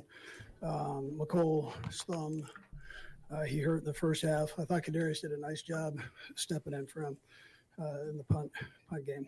I thought the crowd was great, tonight, and we've just got to do a better job. I thought our defense played tremendous football, aggressive, had all those sacks in the first half. Chris Jones had a nice game. Second half, first half, the offense played well, and then the second half, we didn't play well. So we'll get that straight. And too many penalties, they're hurting us. And our drives, turnovers in the red zone, and then drops. So we've just got to take care of business here. I've got guys that I know, they're obviously playing their hearts out the best they possibly can, and they'll keep working at it, and we'll get these two halves equaled here as we go forward. But again, we had no points, which is obvious to you, but no points in the second half. We got to take care of that. All right, with that time, George. I've had this exact take before after a loss, and it's not even fun anymore because I know why he's doing it, but it's just not very satisfying to hear Andy Reid say, we got to do a better job. We didn't play well in the second half. We'll get that straight. Penalties, turnovers, drops. We'll get those two halves even. I know why you say that, and I don't hold this specifically against Andy Reid, I guess. Because what I think the truth probably is right now is that the Chiefs don't have a mysterious problem with penalties and turnovers and drops and inconsistent play. They've got players who are inconsistent, who do take penalties, who do drop the football, who do turn the ball over. And you're not going to say it like that because you say, yeah, man, MVS is just a dude who's had a hard time tracking deep balls and dropping them throughout his career. There was like a minute and a half long cut up of a bunch of Packers ones from his time in Green Bay just on Twitter that I was watching during a couple breaks ago. It's just something he kind of does. It's kind of a cost of doing business, as Spags mentioned about L'Jarius Sneed's penalties this week. It's just kind of the cost of doing business. So you can't be surprised when it bites you again. But then how do you fix that without having the luxury of an offseason to do it? That I don't know. But I don't think Andy Reid can say it quite so bluntly. You mentioned they haven't scored in the second half for 3 weeks. Why? Yeah, Adam, I think we're kind of shooting ourselves in the foot. I've got to do a better job helping out with that. And then, my guys have got to do the same thing. So we've all got to picking up a notch there in the second half. We're just not as sharp there. We'll work on that.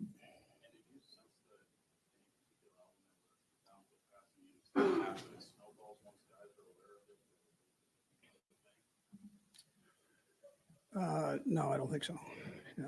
I think, penalties are drive stoppers. Guys that I've seen catch before didn't necessarily make the catch. I mean, these are good players.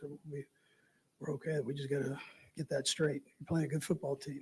I mean, they've done a heck of a job there with that football team. And so, you play a good team. You can't lose a turnover battle. I mean, they're undefeated when they win the turnover battle. So, and then you add the penalties to it, a couple of drops to it. So we got to take care of that. And you had the number of drops that you referred to, but also it seemed like the number of players and the receiver just weren't quite on the same page. Are you surprised this late in the season after a bye? Yeah, I think they're on the same page. We were maybe off a tick, but we'll, they're on the same. They know the route they're running and how to run it, and God knows where to go with it. We got to do a better job of connecting on it. What did you say? Let's get pedantic, just because Andy Reid's getting pedantic. Okay. They're on the same page. Are they in the right paragraph? They're on the same page. And yeah, they're good football players. I know. These are some of the best receivers in the world. I'm not being sarcastic. Marquez Valdez-Scantling is in the top 1% of wide receivers in the entire globe. Because you grab some kid from the other side of the globe and you grab me here, and guess what? Marquez Valdez-Scantling is the best receiver out of the three of us by a country mile. But let's go ahead. When Patrick Mahomes gestures to Justin Watson, who had 11 targets tonight, when he gestures to him, why are you curving your route in? Run a go! Like when you line up and go? Or when Mahomes throws a great deep ball. Honestly, I don't know if it was a great deep ball. I think this one could have been an overshot. I think the Watson could have been an overshot. I don't know what happened with the other MVS one. When Mahomes throws to MVS earlier in the game, and MVS turns himself into a pretzel trying to track the football. All right, man, they're on the same page. MVS knows what he's supposed to do. Okay, I'll give you that. What went wrong there? It's just execution? It's just their feet get tangled up? Can we entertain the idea that this is disappointing for your wide receivers coming out of the bye? And this isn't even about Rashee Rice, the actual new guy. Justin Watson and MVS have been here. And if Andy Reid knew exactly what was different from last year to this year, he wouldn't tell us. I get it. But I don't know if he does. I don't. Yeah, they're a good opponent. Absolutely. They're a very good opponent. Which is why it's hard to swallow a loss that you took from them and put in your pocket to take home with you. That's a good opponent that didn't make the plays to end the game. You did. You just still lost when you made these completely outrageous missed opportunities. I know I've gotten hung up on this exact same thing from Andy Reid before. He's just doing coach speak. I'm not even really mad at him. I'm mad that that's what we get in terms of,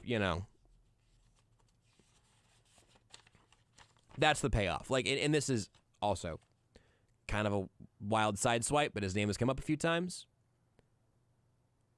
Let us talk to Brett Veach, man. Seriously. I tend to like Brett Veach. I think he's made more good moves than bad. I like Brett Veach, fine. But all the time, Andy Reid's like, yeah, that's a question for Brett. Brett handles all that. Well, that's a question for Brett. Can we get a Brett Veach presser? Put it on Zoom? I don't know. Do it on Thanksgiving. I'll log in from Florida. And not to be a dingus about it, but just to be like, hey, Brett, How do you feel about this receiver group? And you know, it's hard to be an employer, so to speak. He's obviously not signing the checks, but he gave them the contracts. It's hard to be an employer and to go up there and say, yeah, no, all these guys who I brought in and said we're going to be a good receiving corps for this unit, they have been kind of cheeks for a good portion of this season, and I'm really regretting that. We don't even get to ask, though. Like, it's one of the reasons that I like assistant coach day. Man, Dave Merritt gave some great answers on L'Jarius Sneed's penalties. Where they're at, when they're acceptable, when they're not. Just good to hear a coach get geeky about something like a coaching point like that. It's awesome. I would love for Brett Veach to actually walk us through what the offseason looked like and where things have gone well and where things haven't. And you're not going to offend MVS by saying that he had a terrible game today. Nobody held back on Kadarius Toney in week 1. Man, it was the worst receiving performance in 20 years, depending on what metric you were using. And now we're just pretending that shucks, that's tough. Yeah, Quez is great. I'm sure he's great. But if there's anything to be done about turnovers and penalties, when should we expect to see them change? I'm not sure that we should. Another thing from the offense that was obviously incredibly detrimental is that the Eagles dedicated a lot of attention to Travis Kelce. I didn't feel the frustration other than not with him not getting the ball because, he was all in there with that. He had a couple catches there down the stretch. So, in the second half, he's got to do a little better job there. Andy, how concerned are you with this? I'm not sure I buy all that. I mean, I've seen teams change things around quick in this league, so we got to take care of business there and get it done. So I'm not standing here having to talk to you guys about this. I want to get it right, and so I'm a part of that too. Coach, in Germany, I actually you're talking about it now. Is that something that you're seeing on film that they may continue to do this, that they haven't worked out just yet? So penalties, normally you can take care of those things on certain penalties. And we've just got to do that. We've got to make sure that we're taking care of the penalties that are our problem and not, and you don't put it in the hands of the officials there. You don't want to do that. So, but we just got to take care of business there. Don't you know the nature of talking about penalties? The false start free was a bit puzzling to a lot of people. Did you get a satisfactory? I didn't get it. No, I didn't. I mean, they said, I don't know, they dipped his rear end. He does that a lot. So that's not the first time. I mean, centers do that. So they look around. But I'll look at it. I got that and a different answer from someone else. So anyways. That's kind of interesting. Matt Derrick, who asked that question, did the pool report, and he's got the details on that. We'll talk to him in a little while, presuming that he finds a nice soft spot, one of those couches in the press box at Arrowhead. I realize that if you're watching this show, or you can watch on the 810 Twitch and Facebook and YouTube and Twitter, you can just watch me react in real time to hearing all this audio, and there's got to be some entertainment value. It dawned on me during that one. I actually just looked up from doing something, and it was perfect. I really appreciate some of these, just random drop-ins of humor that I definitely need right now. Desperately need. And if some of these turn into reaction images on Twitter, then Godspeed. So be it. Use my name, image, and likeness responsibly. If you put on a T-shirt at any point, DM me. We'll figure out my cut. But the Creed thing was frustrating. That's a bad call. We'll talk to Matt about it.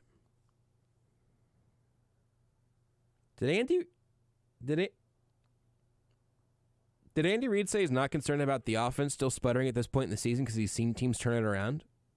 That's what I heard. So that's one thing where it's like you can just say that things haven't gone the way you want and you're going to try some stuff. We just had the bye week and everything looks exactly the same.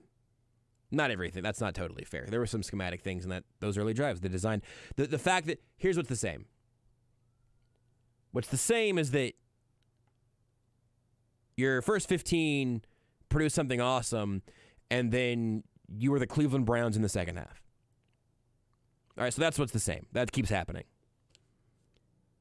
By the way, you're listening to Sports Radio 810 WHB Kansas City. I'm Joshua Brisco. Dylan Michaels, other side of the glass. He's the other voice you just heard. Covell Hudson was doing all the work to cut up these clips as well.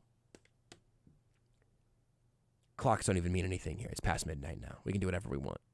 I can drop an F-bomb if I want. Dylan, that's not true. If I let one slip, please do dump it.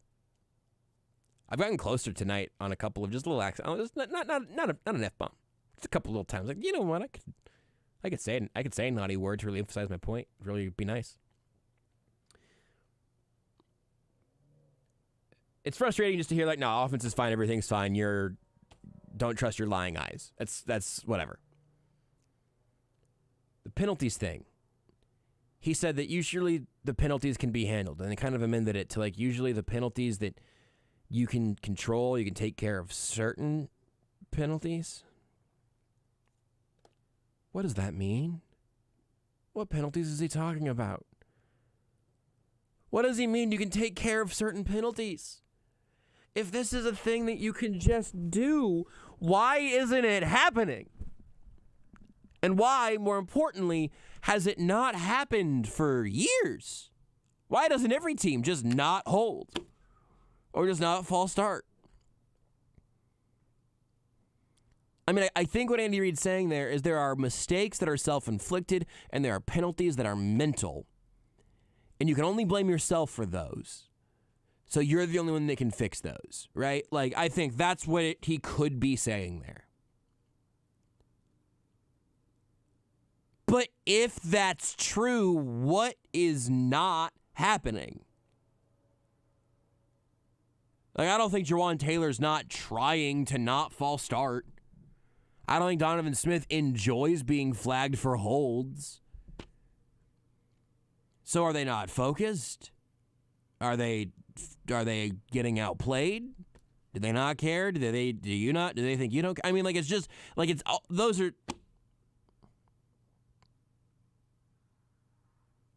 the common thread through a lot of the frustrating bits of the Andy Reid pressers recently, and really just what we've heard so far today, is it's a whole lot of nobody panic, everything's fine. We just got to tighten our belt a couple of notches, and it's going to be just dandy. What week is it? It's almost Thanksgiving. It is Thanksgiving week. Happy holidays to you and yours, by the way. It's Thanksgiving. When are you going to pull the magic lever that stops your offensive line from false starting or whatever? That's just so frustrating. I would rather have a coach. It's like the Robert Saleh thing. This is a totally different example, but it's just like, no, Zach Wilson's our starter. No, Zach's our starter. Zach's our starter. Zach's our starter. You know what would have been nice to hear? God, man, I don't know if we can keep doing this, man. Yeah, maybe we'll trade for Josh Dobbs. Yeah, maybe we'll try. I know that team is done. This is obviously way less dire of a situation, but like in this whole realm of like everything's fine, just don't worry about it. Just stop stressing out, and it'll be okay. That message is not falling on especially tuned in ears. Last chunk here from Andy Reid, starting off by talking about a player who I thought was about to have a huge game with the way they started using him, and then he also didn't fall off the face of the earth. He was actually there, just almost only returning punts. Andy Reid asked about Kadarius Toney and the role he'll have going forward. Yeah, well, we did tonight. Yeah. So it's mainly the health part. I mean, he had a great week of practice. I've been cautious with him with his knee. We upped his load this week, and he handled it. Yeah, did a good job. Coach, what you saw on the turnovers, it looked like Travis had the ball put away. It was a good punch. What did you see on the interceptions? Yeah, they did a good job with him. You know, made the play. So they made the play. I mean, I can put the guys in better spots there too. So, but the bottom line was they made the play. So.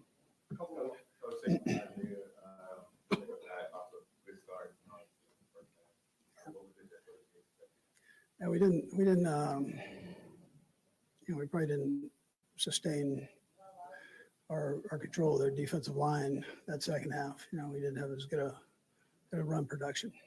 So it wasn't really anything that they did necessarily, other than us just executing better. Two sacks. He seemed to be playing with a lot of fire tonight. And he and Steve both combined. I thought they did a heck of a job. Those are two of the best receivers around, so they did a heck of a job. Yeah, they did. The Chiefs secondary was excellent. They did a great job dealing with that challenge from the Eagles. It's just the offense did not bring an equal and equivalent amount of effort or success or execution or whatever you want it to be, and they fall short. 21-17, the Eagles victorious over the Chiefs. We'll take a break, and I saw a couple of quotes. I think Patrick Mahomes had some more interesting things to say in his press conference. We'll hear from the quarterback coming up next.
intercepted by Byard. Watson was the target. And welcome into the fold, 30-year-old Kevin Byard. His first as an Eagle to keep this 7-7. It's amazing how quickly he picked up the system. I don't think he could catch a touchdown unless he'd been with the team for 4 years. That was ugly. And that's our ugly play of the game, brought to you by We Buy Ugly Houses. Owning a house can be a problem, an ugly problem. Repairs, taxes, mowing the yard. Let We Buy Ugly Houses be the solution. Call 1-800-44-BUYER or go to WeBuyUglyHouses.com. And as ugly as it was, I am interested to hear from Patrick Mahomes. I saw a couple of his quotes going around, and very interested to hear what he had to say. I know that he's doing some quarterback speak. Leaders, don't throw dudes under the bus, and certainly he'll have some answers to offer in terms of where this offense falls short. As always, the Quarterback's Press Conference is brought to you by Kansas City area Acura dealers. As our hometown team in red marches through another epic year, visit your Kansas City area Acura dealers to score jaw-dropping deals on new and pre-owned Acura models. Plus, get overpaid for your trade. Shop your Kansas City area Acura dealers. Let's hear from the quarterback. As always here, you'll hear some questions in the clips as well. But the first one up for Patrick Mahomes. What's the issue with this offense right now?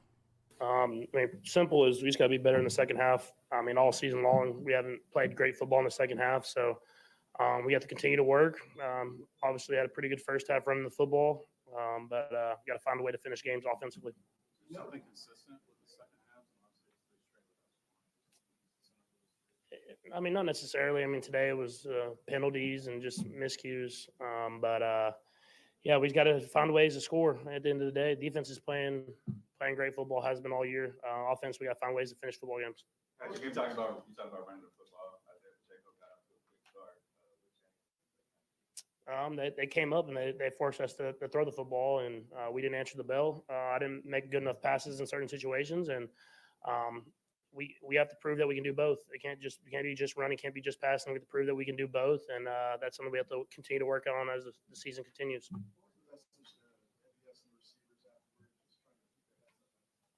Yeah, they know I'm gonna keep firing it. That's just who I am. I'm gonna fire it to the guy who's open, and they're gonna make the plays. It happens. I threw an interception in the red zone if I just flattened Jay Watt off. That didn't just lose the game. There was a lot of stuff that happened throughout the game, and so you just got to keep firing. Patrick, are you finding at all that the receivers are just not quite as much on the same page as you hope by this time of year? Because there seems to be a few plays every game where it's going different directions. Yeah, I don't think it's just me and the receiver. I think offensively we're just not where I would want to be at this point in the season, and that's everybody. Starts with me. I got to make better throws at certain times. We have to continue to move the ball down the field and just be more consistent thoroughly throughout the game. Thank you. Was that so hard? They are not where they want to be offensively at this point in the season. Isn't it kind of refreshing to hear the most obvious thing in the world said out loud? Again, to my sort of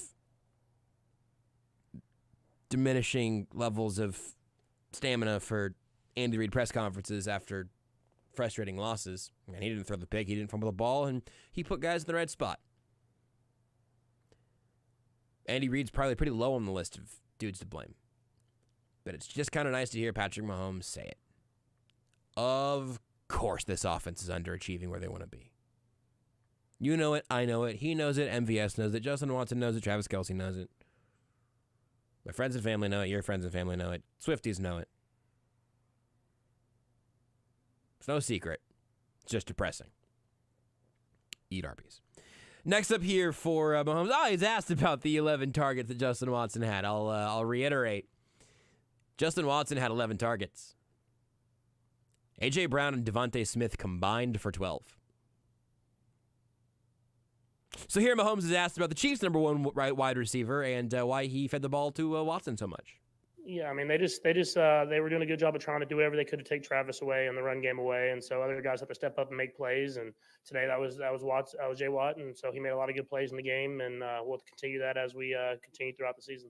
Hey, Patrick, on that last throw to Marquez, down to Scantling, how much regret do you have with the fact that it didn't work out? You had to play, you had to do more. Yeah, I mean, I have no regret. I mean, they triple teamed Travis, so I went to the guy that won downfield, and Marquez won. Just didn't come away with the ball. I mean, I could probably throw a little bit shorter. He was that open. So, yeah, you just got to continue to try to get better and better. Defense is keeping us in games, and if we can find a way to just get a little bit better as an offense, we're going to win a lot of these games. In the third quarter, you had a couple of throws down the field, one to MVS, one to Watson. That guys seemed like maybe a little bit off kilter. What did you see on those two plays? Yeah, they brought a cover zero on the one to MVS, and he won, but it was kind of running towards the sideline. So I tried to put some air on it to let him turn around and catch it. Obviously, with the slick field, didn't work out. And then the one to Watson, I think if I stretch my drop a little bit and put some air on the football, we can get it. I mean, he beat a great corner. But those are the little things in the second half you have to be better at, and you can't miss those shots. Yeah, I mean, I know how hard the guys work at the end of the day. And you see it. I mean, the first half, you could see the guys moving down the field. You could see we've had spurts where we've played good football offensively. But all you can do is go to work and try to get better and better.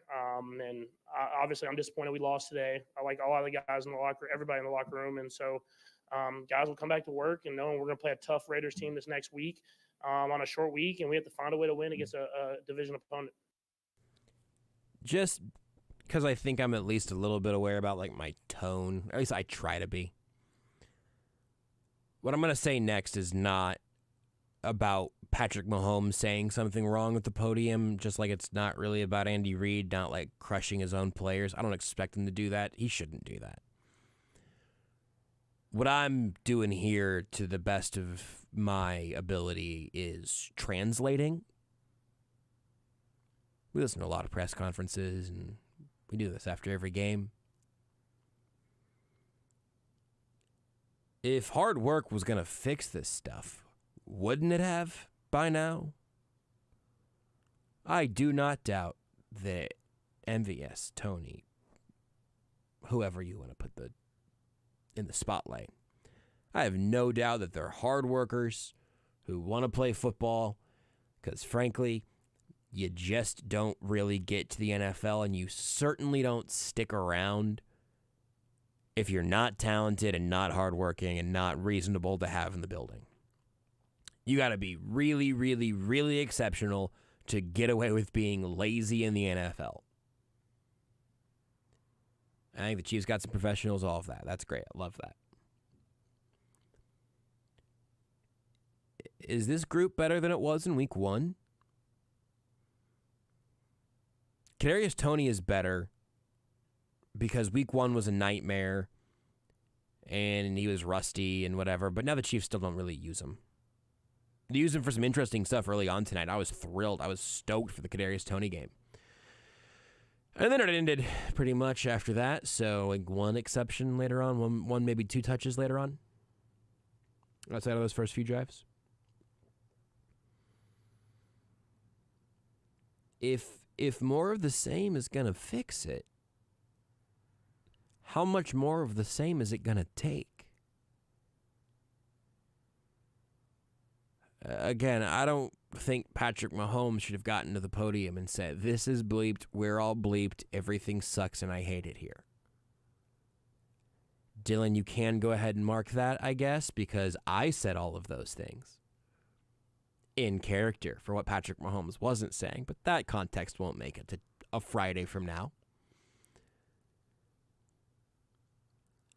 But I don't need any of these guys to throw their teammates under the bus. I just don't know why I should be convinced that it's about to turn up.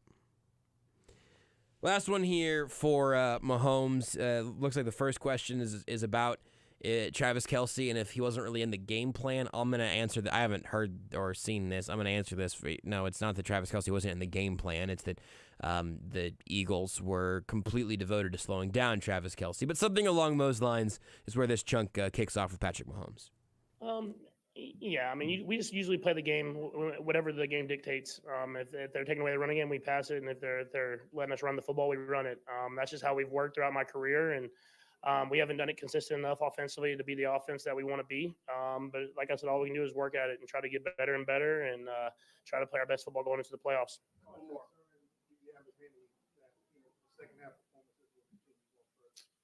I mean, I don't have any concern because I'm going to do whatever I can to play the best football I can. I know the other guys are going to do the same. And if you have concern, then you don't win football games. And so I believe in the guys that we have in the locker room, and we'll come to work with that mentality of we're going to find a way to fix it. Patrick, so much is made about this game being, Super Bowl rematch, but in the grand scheme of things, how tough was it? I mean, that's a great football team. We played, I thought, a great game. Obviously, offensively, in the second half, we didn't play well, but the defense did a great job against a great team, and we were putting them in a lot of bad situations. And so there's positives that you can find. I'll watch film and find them tomorrow. But at the same time, we went up against one of the best, if not the best, NFC team, and we were this close. And I mean, in the NFL, if you don't make those plays in those big moments, in the red zone and in those 2-minute drills, then you lose. And that's what we did today. And that's exactly it, right? That's a common thread between Mahomes and Reid's pressers of, hey, they made some plays and we didn't. When you don't make plays, you lose. And I'll reiterate for the 50th time, I think the Chiefs are the best team in the AFC. I think they're perfectly in line to get the 1 seed, and I think if they get the 1 seed, they're going to be set up extraordinarily well to make it back to the Super Bowl again. All of that I'm leading with, so no one can send me the podcast of this show in February. Tell me what an idiot I am. I mean, you can still do that, but you just won't. It won't be about this. But it's not that I can't see how the Chiefs win football games from here. It's that we can all see with perfect clarity what it will look like when they lose. And it's been true for a while now. And this year's team has really made a meal of it. Self-inflicted wounds. Catchable footballs not caught, miscommunications, frustration with the receivers. No secret formula. Just wait for the Chiefs to get in their own way, and if you make that game close and long enough, there's a pretty good chance they're going to do that. That's no way to live your life. But it's how the Chiefs are living right now. We'll see how Matt Derrick of Chiefs Digest is living. We'll talk to him coming up next here on the Sports Radio 810 WHP Postgame Show.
gets rid of it. Picked off by Snead. A.J. Brown at the end of the play ends up with the football. But the indication is that it's Kansas City's ball. It's an interception. First down, Kansas City. Snead gets his second pick of the season. Make sure he secured it going to the ground. And he did. Yeah, it sure looks like he did. He did upon further review. That's our play of the game, brought to you by Central Bank of the Midwest. At Central Bank of the Midwest, every customer is a first-round draft pick. Central Bank of the Midwest, strong roots, endless possibilities, member FDIC. It was back and forth, and some ref talk got involved there, and some ref talk will get involved with our guest now here in the Sports Radio 810 WHB Postgame Show. Our guest now is Matt Derrick of Chiefs Digest, ChiefsDigest.com on Twitter, and I presume a handful of socials, at Matt Derrick. He's brought to you by Cap One Lending. The Freedom Loan at Cap One Lending is the exclusive loan that helps you pay your home off in less than half the time and gives you access to your home's equity without having to refinance. Go to CapOneLending.com. Matt, could somebody lend the Chiefs a wide receiver, perhaps, for the rest of the season? Is there anywhere in the CBA that allows for that? I'd have to go back and look, but I'm pretty sure no. I mean, unless you can find somebody off the street, which at this point might be worth considering, Josh. It's really bonkers that I saw somebody tweet about Jarvis Landry, and I was like, oh, man, Jarvis Landry, how great would that be? And even that, like, I only barely mean, but I mean it more than I thought I ever would. Yeah, but I think the die is cast on this one, Josh. Yeah. I think so, too. And so with that in mind, I trust you and your Big J journalism hat to do a good job ferreting out what the big story of a game is. I give you this entire masterpiece that was. What are you taking away as the first most important thing of a game that certainly had layers? You phrase it that way, Joshua, and I think that the most important thing I have to take away is that the Chiefs, defensively played the best team in the NFL, arguably right now, and I think by record and by result on the field tonight, you'd have to say the Eagles are the best team in the NFL, and the Chiefs defensively shut them down. I mean, even in the second half, I think the Eagles only got 160 yards in the second half. 14 points. I mean, to a degree, it feels like the Eagles were certainly lucky to get to that point. I'm kind of digging into the numbers a little bit and everything. But when you're talking about a team like the Eagles, having the night that they did offensively, giving up 5 sacks, and then A.J. Brown and Devontae Smith go for 107 yards. I mean, there's games where both, one of those guys, or maybe sometimes both those guys are going to get 107 yards on their own. Yeah. But to really shut them down, and the play that they got from their defense, and especially from Snead and McDuffie, there's just so much to like about this defense. And, that takes you to the number 2 takeaway, which is that if this offense was just even average by Chiefs standards, they'd be running away with this thing. So I'm going to ask you a question that I do mean, but I can't believe I'm saying. Are the Chiefs legitimately in real danger of wasting the worst defense that they're going to have under Patrick Mahomes? You know what? I'm legitimately concerned about that because I'll tell you that one of the things that kind of ricocheted through my mind tonight was, we've heard a lot from Andy Reid this year about what's wrong with the offense. They're off by just a tick. Yep. And the last time that we heard that consistently from Andy Reid, it was in 2021. And that's the only year, remember, of this stretch of Chiefs football where they didn't go to the Super Bowl. Yeah. And you know what? I mean, that team the reason why they didn't go to the Super Bowl was that they did have some fundamental flaws. I mean, that was an imperfect team compared to, I think, certainly 2019, 2020, 2022. I mean, I think those were superior teams. This team is starting to look a little bit like 2021 from that standpoint, that it has some flaws. But the odd thing is that defensively, this might be the best team in the NFL. And how this offense continues to struggle is just mind-boggling. you were there for Andy's presser at least, because I heard that. I didn't catch when you may or may not have gone to the locker room or whatever, but so you can take this as a whole. But I don't, you're going to know this. I don't need to couch this much probably, but it's late, so I'm not going to sit here and be like, Andy Reid needs to rip Marquez Valdez-Scantling a new one at the podium, or in any way even expect Andy Reid to kind of break character in the way that he does. I am not asking the head coach to rip his players or whatever.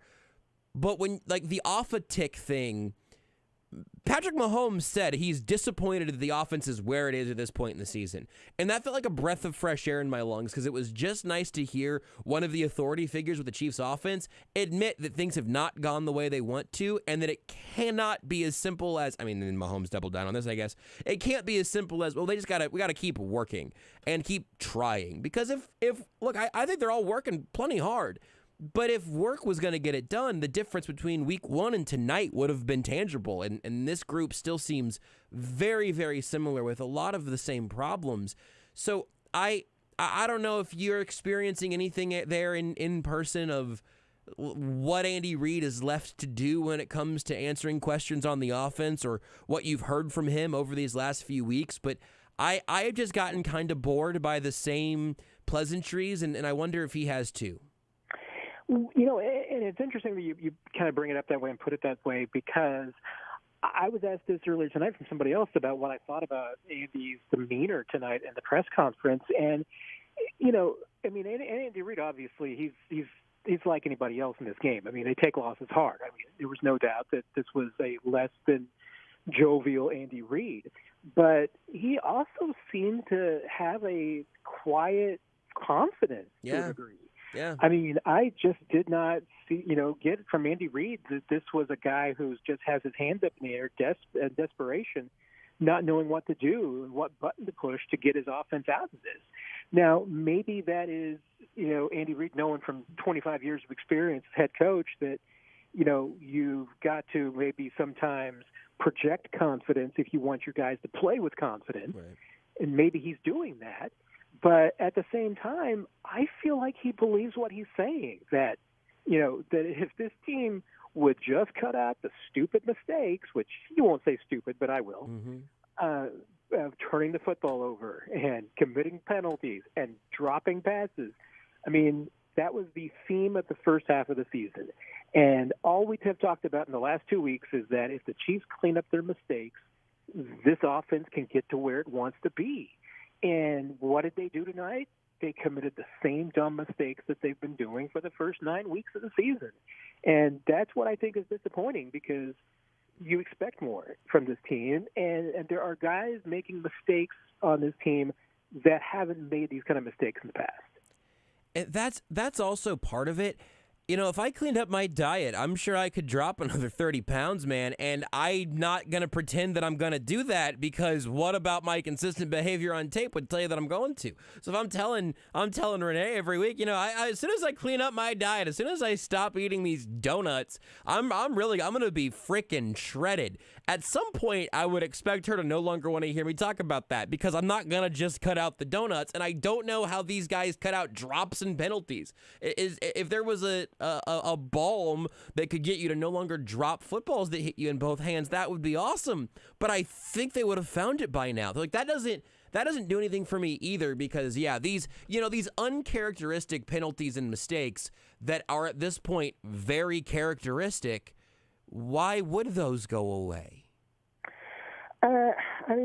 Some of them, I do feel like that are a little bit uncharacteristic, in that, Trey Smith's on pace to get called for maybe the most penalties in his career by, a long stretch. Mm-hmm. And I do not think that Trey Smith is a bad football player in any sense, in any way, but how many of those penalties are his fault? Yeah. Is it, and he's probably a good example, and maybe the tackles are a good example too, because, one giant problem this team has is offensive holding. Yep. They're one of the worst teams in the league in that particular penalty. And it's, that's glaring. You're talking about their offensive penalty problems. If they just cut down holding by 30%, they would probably have one score more a game. Yeah. And certainly maybe they would have some fourth-quarter touchdowns. You never know. Yeah. I mean, teams have been known to score touchdowns in the fourth quarter. They just luck into them, yeah. You know, I mean, sometimes you just back into it, but, you know, you figured it would happen at some point. But, and I think it's, you know, because I asked Matt Nagy about this last week, and, you know, I thought his answer was pretty telling when he's like, hey, you know what, some of these penalties that this team is getting aren't necessarily on the guys committing them. Sometimes it's on some guys around them. I mean, and that example was talking about Patrick Mahomes sometimes holding onto the football too long. And I do think that it's time to have a conversation about, to mix our sports metaphors here, but, you know, we talk about guys going to the plate trying to hit an 8-run home run. Yeah. Patrick Mahomes seems at times like he's trying to throw a 14-point touchdown because he feels like he needs to, and you can't play like that. You know, I mean, I put Patrick on killing a drive tonight because he had Isaiah Pacheco wide open for a first down. Instead, he holds onto the football, tries to push it downfield, and throws an incompletion. And they walk off the field because of it. Could have picked up a first down on third down. It was an easy, short throw. Sometimes, and he has done that. Last year, he did a really good job of that, of just taking what the defenses were giving him. Guess when was the last time he did not do a good job of that? 2021. You know, that's why, again, I mean, I keep coming back to that. And, you know, and the Chiefs, you know, were not a bad offensive team that year because they had I think they had more talent than what this team has right now. But, you know, that team, you know, made some bad and dumb mistakes at times. Give me, I'll let you go after this because I just also remembered that you have to talk to us again tomorrow. The good news is Jason will be there, so you can try to make him feel better. I don't know how he's feeling about this. We'll all find out together tomorrow. But what is the biggest shortcoming of this team right now? And I don't want to make you like just, you know, pick a villain who we can point fingers at and blame because it would be helpful, but I don't know how conducive it is. But if you can't just say, you know, penalties and turnovers and the types of things that literally every single NFL team would like to have fewer of, what's the shortcoming? What went wrong? What isn't panning out the way the Chiefs thought it would in the preseason, after the draft, during training camp, etc.? Well, and I have not dived into the numbers like for this yet. So at this point, what I'm going to say is truly, totally anecdotal, Josh. Mm-hmm. So I may, when I dive into the numbers, find out that I am full of hooey. Mm-hmm. But once again, I'm circling back to 2021 and some of the commonalities with this. The thing about that offense that year was that there was a stark difference between how that team performed in the opening script and the rest of the game. Yeah. There was a disconnect. Yeah, there sure was. And there sure is again. This year's the same way, because if you look at the first couple of drives this team had, and that especially, you know, the touchdown drives, the plays that they were running early on bore no resemblance whatsoever to the second half game plan. And, you know, and some of that I think is on Andy Reid and Matt Nagy. You have to put it on the play calling that, you know, that they're not, as Andy Reid would like to say, putting guys in position to make plays, especially in the second half of games right now. I think you put a little bit of it on Mahomes because he's, I think, making different decisions once they're off script and later in the game that he does in the first, you know, maybe 15, 20 plays, because it seems like there is a concentrated effort in the beginning of the game to get rid of the ball quickly, you know, get the ball to some space. And great examples tonight was just how quickly they were trying to get the ball to Kadarius Toney, how they were just trying to get it to some of their playmakers and let them move. And Rashee Rice was included in that a little bit early too. And then it just kind of all disappears and falls into a vacuum of 12 targets or whatever it was for Justin Watson. I mean, and I'm looking at the numbers for like the next gen stats numbers for Rashee Rice, and it's like, once again, why isn't this guy getting the football more? How you're just not, to me, you know, creating a game plan that is getting the ball to Travis Kelce, Rashee Rice, and Kadarius Toney, and everybody else can just get the leftovers. And I'm just not quite sure why that's not happening right now. If nothing else, you being unsure why that's not happening makes me personally feel a tiny bit better, because that second drive that felt like magic and felt like the Chiefs offense had figured some things out with this magical elixir of this thing that only real big idiots say on the radio, like getting the ball to Rashee Rice and Kadarius Toney seems like a good thing. That was the drive, and those were the guys that made the plays. Obviously, the long Pacheco run was huge. You have a straight-up handoff to Kadarius Toney, first down. You have Kadarius Toney running a wide receiver football route, catching a pass and getting the first down there. You have Rashee Rice, that designed touch. And then those guys fall off the earth. And Justin Watson gets a touchdown, which is fine in that instance. But, I just don't understand. And frankly, again, you can spread it out however you want. But if either Andy Reid and or Patrick Mahomes looking into that group of wide receivers and thinking, no, I do not need to make an effort to get the ball to Rice and Toney more, is genuinely confusing to me. Well, and I probably should save this for later today, but I'm not going to because it's on. Because knowing you know me, Josh, if I don't say it now, I'm probably going to forget it in 10 hours. I'll write it down. But and going back to our conversation about the script, I mean, and Andy Reid's script and a play sheet, it's not strictly, first 15, because basically when we talk about the first 15 or 20 plays, those are generally first and second down plays. Mm-hmm. There's a different part of the script that's like, okay, here's your third and shorts. Here's your goal line plays.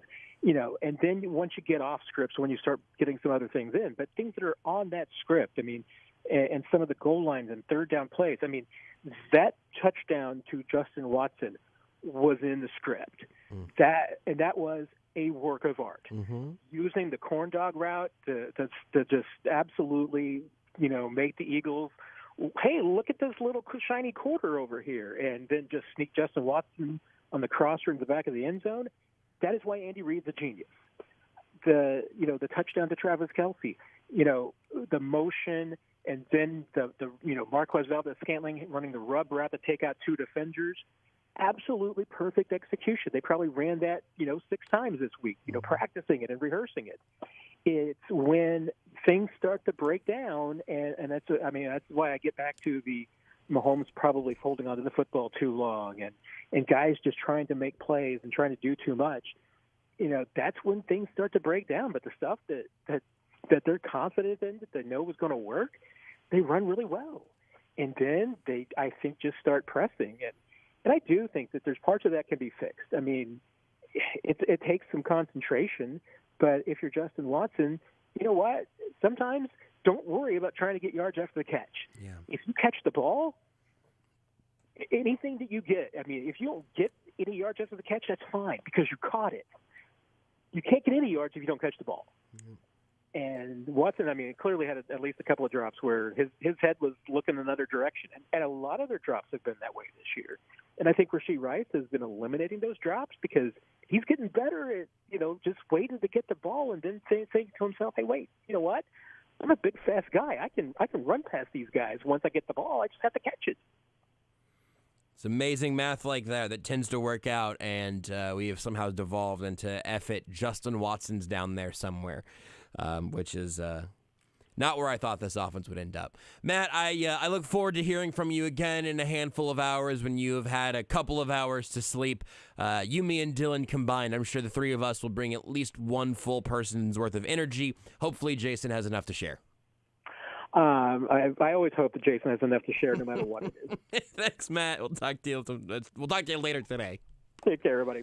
Matt Derrick, ChiefsDigest.com. Follow him on Twitter at Matt Derrick. He will be joining the zone with us tomorrow, usually a Friday guest, but we're moving up because of Thanksgiving and everything. So Matt will join us tomorrow, and we'll talk more about this game with him then. In the meantime, we'll take a timeout. We'll come back, hear from some Chiefs, and maybe exactly one Eagle from the locker room on the other side of the break here. It's the Sports Radio 810 WHB Postgame Show.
On first down, Hurts is sacked by Chris Jones. Loss of 7 as Jones is up to 6.5 sacks on the year. Well, they're trying to work Jason Kelsey to his side to double, but Chris Jones is so fast to get up the field that Kelsey's not even able to help. You see, immediately he gets up the field, so he's one-on-one on Dickerson, and then he works all the way around and able to get home on Hurts. We'll let the crowd take over on 3rd and 14. Hurts, Jones got him again.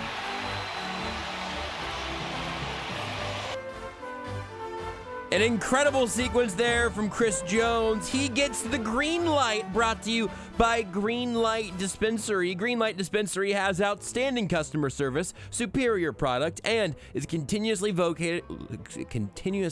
voted Missouri's best. I'm sorry. To my dear friends at Green Light Dispensary, it is 1 a.m. and that game was a pain. Honestly, the thing that this world needs right now, that my world needs right now, is Green Light Dispensary. So I'm going to start this from the beginning because I love Green Light Dispensary very much. But it's apparently too late for me to read. Green Light Dispensary, outstanding customer service, superior product, and continuously voted Missouri's best. Open from 10 a.m. to 8 p.m. 7 days a week. Find a location near you today at greenlightdispensary.com. And certainly, Chris Jones, very, very worthy of getting the green light there. He was absolutely fabulous in this game. Several other guys could have made an argument for that illustrious honor that I give out every week. Trent McDuffie all over the place. L'Jarius Sneed, a great job against A.J. Brown, continuing to bolster what his resume looks like as a legit number one corner. And I don't think that he's probably the best corner on the Chiefs.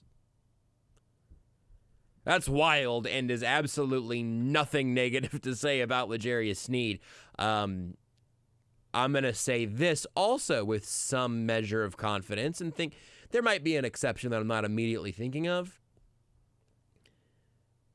But I cannot think of a 1-2 cornerback punch that I would take over L'Jarius Sneed and Trent McDuffie right now. Short term, long term, 1 year, 5 years, either way, that's a heck of a duo, and they've got some depth behind all of that as well. So that's all excellent. It's just wild that we are legitimately in a world where we're talking about all the things the Chiefs' defense bring to the table and the places where the offense has fallen short. That's frustrating, and we will hear from actually both Kelsey brothers here in just a little bit, here in our locker room report, which is presented by Twin Peaks. The Chiefs Locker Room Report is brought to you by Twin Peaks. No one does football like Twin Peaks. Whatever your preference, they have everything from tequila cocktails and an extensive bourbon category to top shelf spirits and cocktails served over ice balls. Local craft beers and handcrafted whiskey cocktails round out an adventurous drink menu, second to none. And don't forget about their 29-degree man-sized drafts at Twin Peaks. We'll start with the Kansas City Kelsey here, but we did get audio courtesy of our guys Steven St. John and Todd Lebo out there. Getting the audio from Arrowhead. A little programming note, Lebo will be in the big chair for the Raiders postgame show coming up on Sunday because I will be out of town, so that'll be fun. And I'm mostly excited for Dylan, because he's been doing this show with a diva for long enough, and it's about time you get to do this show with a real professional, Dylan. That's gonna be fun for everybody, and it'll be fun for Lebo that it is not a primetime game that I'm missing, because we are here now. Locker room report, though, again, Lebo and Steven, they're in the locker room to hear from the fellas, and yeah, we'll start with Travis Kelce, who always takes his part of a loss pretty hard. I imagine that not a lot here from Travis Kelce, but I imagine it's pretty tough. Travis, what stands out most after that one? My fumble. How would you diagnose just what's going on with the offense otherwise? I got to be better. Just not playing up to the level that I have in the past. I got to be better. Any adjustments the Eagles did in the second half to sort of disrupt things? No. Turnovers and penalties on our half. It's nothing that they did. Travis, it's all us. 3 games, no points in the second half. Are you identifying anything why it's happening? I just mentioned the turnovers in the second half. I just mentioned the flags. It's all fixable. We just got to do it. Travis, does this feel like a particularly emotional game to you when you play them? Okay, guys? All right. Have a good one, guys. Yeah, that's a different flavor than usual. But not a surprising flavor. No. Have a good one, guys, at the end is delightful. But yeah, that's typically kind of what it... I'm not like trying to like sneak in a take that Travis Kelce's a bad sport or whatever. He just... If there is an argument that he took points off the board, he is going to talk like he took points off the board, which is kind of refreshing because you know that he's going to have a really frustrated drive home, much like most people leaving Arrowhead today will. So, greatest tight end of all time. His fumble certainly hurt. I mean, there's an argument that, he and Mahomes each had red zone turnovers today. And this organization would not be where it is right now, and they would not have 2 Lombardi trophies in this modern era if it wasn't for those 2 guys. And I'm sure that does not provide them a whole lot of reassurances at this point. Let's go from Travis to Jason as Jason Kelce. Dylan, did he talk longer, or is this a similarly quick clip here from Jason Kelce? No, this one is 5 minutes. I was going to go accomplish some things during this one. That's why I was laughing, is that, yes, the difference in tone is more time. Yeah, a little more time and a palpable change in tone. Let's hear from tonight's victorious Kelce brother. Here's Jason Kelce from the Eagles locker room. Extra degree of satisfaction, the way it happened, who it happened against? Definitely happy that we got the win. Not our cleanest game, not my cleanest game. Frustrated with a lot of things in the first half, but it's hard to come in here and win. The atmosphere is electric. The noise is loud. That really threw us off in the first half quite a bit. I'm happy that we keep winning, but not our best performance offensively. So not too happy, but we'll take the win. What'd you say to Trav after? I didn't really say nothing. I knew he was frustrated. I think, especially down the stretch, there's some plays that I'm sure that he's beating himself up over. So I think, I didn't really know what to say. He said, happy belated birthday. He didn't really get me a gift, so I guess that counts. So he's not too happy about it, but I think, obviously I'll talk to him this week. Jason, Jalen just said that he checked in the play for Devontae's big catch to the 1 yard line. Mm-hmm. I guess on a night when the offense was struggling, in particular, third down, sustained drives, what it means to have that explosive there in that moment. Yeah, listen, we played really good at the end of the game, and that's kind of been, even though this season has been up and down, and I think there have been games where the offense has been there and the defense hasn't. There's been games where the defense has been there and the offense hasn't. I think we really play smart football at the end of games and play our best, and that's a big reason why, we've closed out a lot of close games. Love to figure out and stop making some of these so close. But I think that, we're a team that's been through a lot.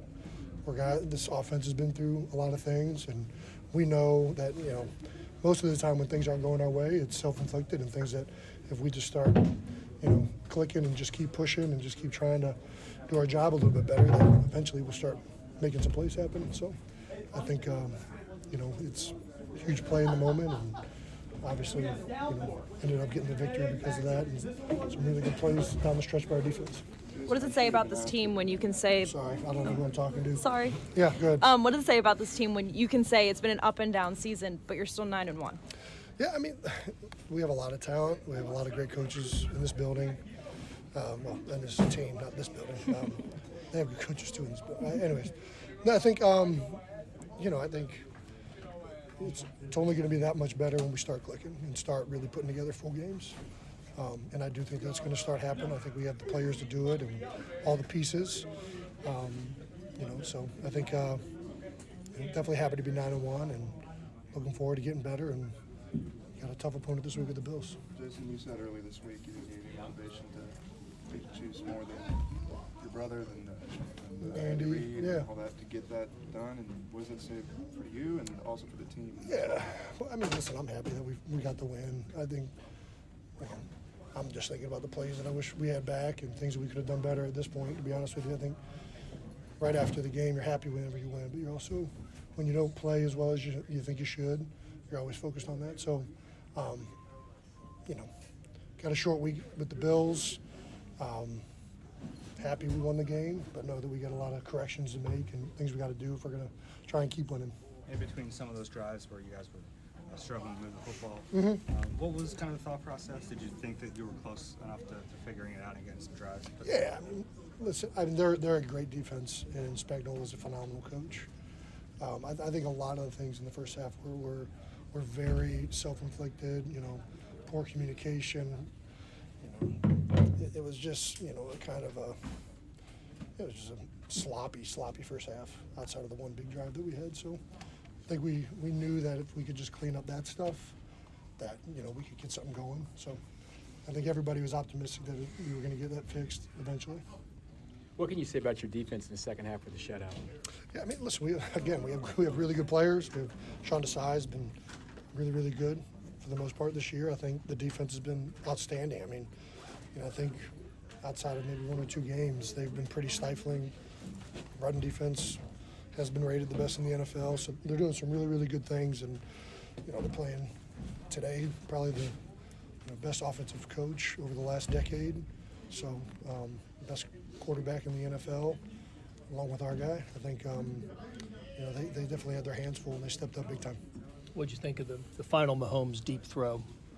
What do you mean? What's going through your mind when the ball's in the air? I was, honestly, the biggest thing it was a hard situation to pick up. My thing was, just don't commit a penalty. To me, the biggest chance they had of converting that one was an illegal contact or a defensive holding or something like that. So it's like, just be smart and try and make them make a huge play there. And, yeah. There you have it, Jason Kelce. Interesting for him to talk a little bit about what he said to Travis, and then there were some self-inflicted issues in the first half that the Eagles. I think he said. I might have to go back through this audio again, Dylan. I think Jason Kelce said that they had some self-inflicted issues and then fixed them in the second half. That can't be right. I don't think that can happen. The Chiefs have had self-inflicted issues all year long, and they're still talking about it, and I just sort of lost the plot. But I digress. Good to hear from him and some good stuff there, and also just kind of funny to hear the two Kelce clips back to back. But most likely the last clip we'll hear from the Chiefs locker room is from this team's number one wide receiver. We can talk about labels and stuff and like who should be and whatnot, but I was Dylan and I were talking during the break about kind of what players we were gonna have time to play and who wouldn't we, whatever. Like, we should probably play Justin Watson because it'd be good to hear from a receiver with how everything went today, and I know he had that drop late, and so it's cool that he did choose to talk because it looks like McCole Hardman was available for some. He had he wasn't out there that much, so. We should probably hear from Justin Watson. That'd be good to let him kind of speak for the receiver room. Well, yeah, he did have like a Randy Moss day of targets. Not much else, but 11 targets, 5 receptions, 53 yards, and a touchdown. That's leading receiver by yardage. Second in receptions behind just Kelce, and leading this team in targets with 11. It was up and down. I told you that I arguably a little bit dismissively earlier, so the Justin Watson experience has been cute. That story was cute. He's a valuable player. In fact, he's a valuable player in the Marquez Valdes-Scantling role, which is sort of unfortunate that the Chiefs have a lot of redundancies in their receiver room. But hey, when he's a big play guy that can be there here and there, that's great. When Patrick Mahomes throws an absolute javelin, I just saw the replay of that again a couple minutes ago. On 4th and 25, you don't make the catch, that's brutal. But it was a day with a touchdown and some good moments and a drop and some bad. Let's hear from Justin Watson after the 11-target game that he was on the receiving end of. Ball up, I got to find a way to come down with that and give us a chance to finish the game with a win. And overall, the receiver room, can you just evaluate where you guys are Um, for that one? Like I said, it not good enough. We didn't get a win, and we only look at our room. You know, we don't look at the offensive line or the quarterback as a room. The receivers, we look internally. So every week it's on us to either win or lose a game. Everybody who plays this level is going to make plays and then miss plays. What do you say to a guy like Marquez after he has a play that he just didn't quite make it in a key spot like that? Yeah, and Marquez is a phenomenal player, and like I said earlier, he makes that play 99 out of 100 times. It's just the one that didn't come up with. So, I have all the confidence. I think everyone has all the confidence. We've seen Marquez make that play time and time again, and I know he will next time it's called upon. Justin, I know it's a team game, but considering how well the defense is playing, just how much of an onus do you feel like you guys have to sort of improve now, considering what the defense did again? Yeah, our defense is week in and week out showing up, and it makes it easier as an offense, but we still got to go down there and score points. We can't expect them to do everything. So, like I said, the expectation is we score every time we have it. We'll have to go back on film and see the drives that we didn't. Can you walk us through that interception in the end zone? Yeah, it was a good play by the safety. We got the look we kind of thought we were going to get. They were in single high, just up and over the linebacker, and we just Pat and I got to be on the same page as far as making sure that's a touchdown and not an interception. Thanks, Justin. Appreciate it. Thank you. Appreciate you. 99 out of 100 is strong, but I understand what he's doing there. A tough day for the receivers and a tough ending there for Justin Watson. Here's the good news and bad news that I'll leave you with for the 8 or so hours that you're going to have to go without hearing my voice. Because me and Dylan and, of course, Jason Anderson will be back with you tomorrow in the zone. By tomorrow, I mean later today. Here's the good news, bad news for you. Good news. Andy Reid's right about a lot of this stuff.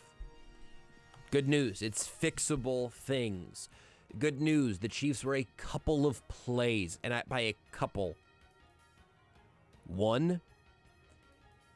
No individual player wins or loses a game, but Marquez Valdes-Scantling catching that deep touchdown probably makes this a 24-21 victory instead of a 21-17 loss. That's all good news, that this is a game that balances on a knife's edge and that ultimately the margins are very, very thin. Here's the bad news. I've said that before. We've had this conversation before. The Chiefs wide receivers have looked like a problem before. They have come home as a problem before. We have seen the Chiefs lose games they should win. We have seen them win games while still having issues. I still firmly believe this is the best team in the AFC. They're in the best position to get the 1 seed. They get the Bills this regular season and then a Bengals team without Joe Burrow. They will not play the Ravens in the regular season. This team should be hosting the AFC Championship game, and they should get to sit out the wild card round when the playoffs get here. That's all great news. The bad news is I don't know how these problems get fixed. We'll talk to you again with the Border Patrol starting at 6. The Zone will be back with you at 10 o'clock tomorrow morning. By tomorrow morning, I mean later this morning. Until then, bye, Mom.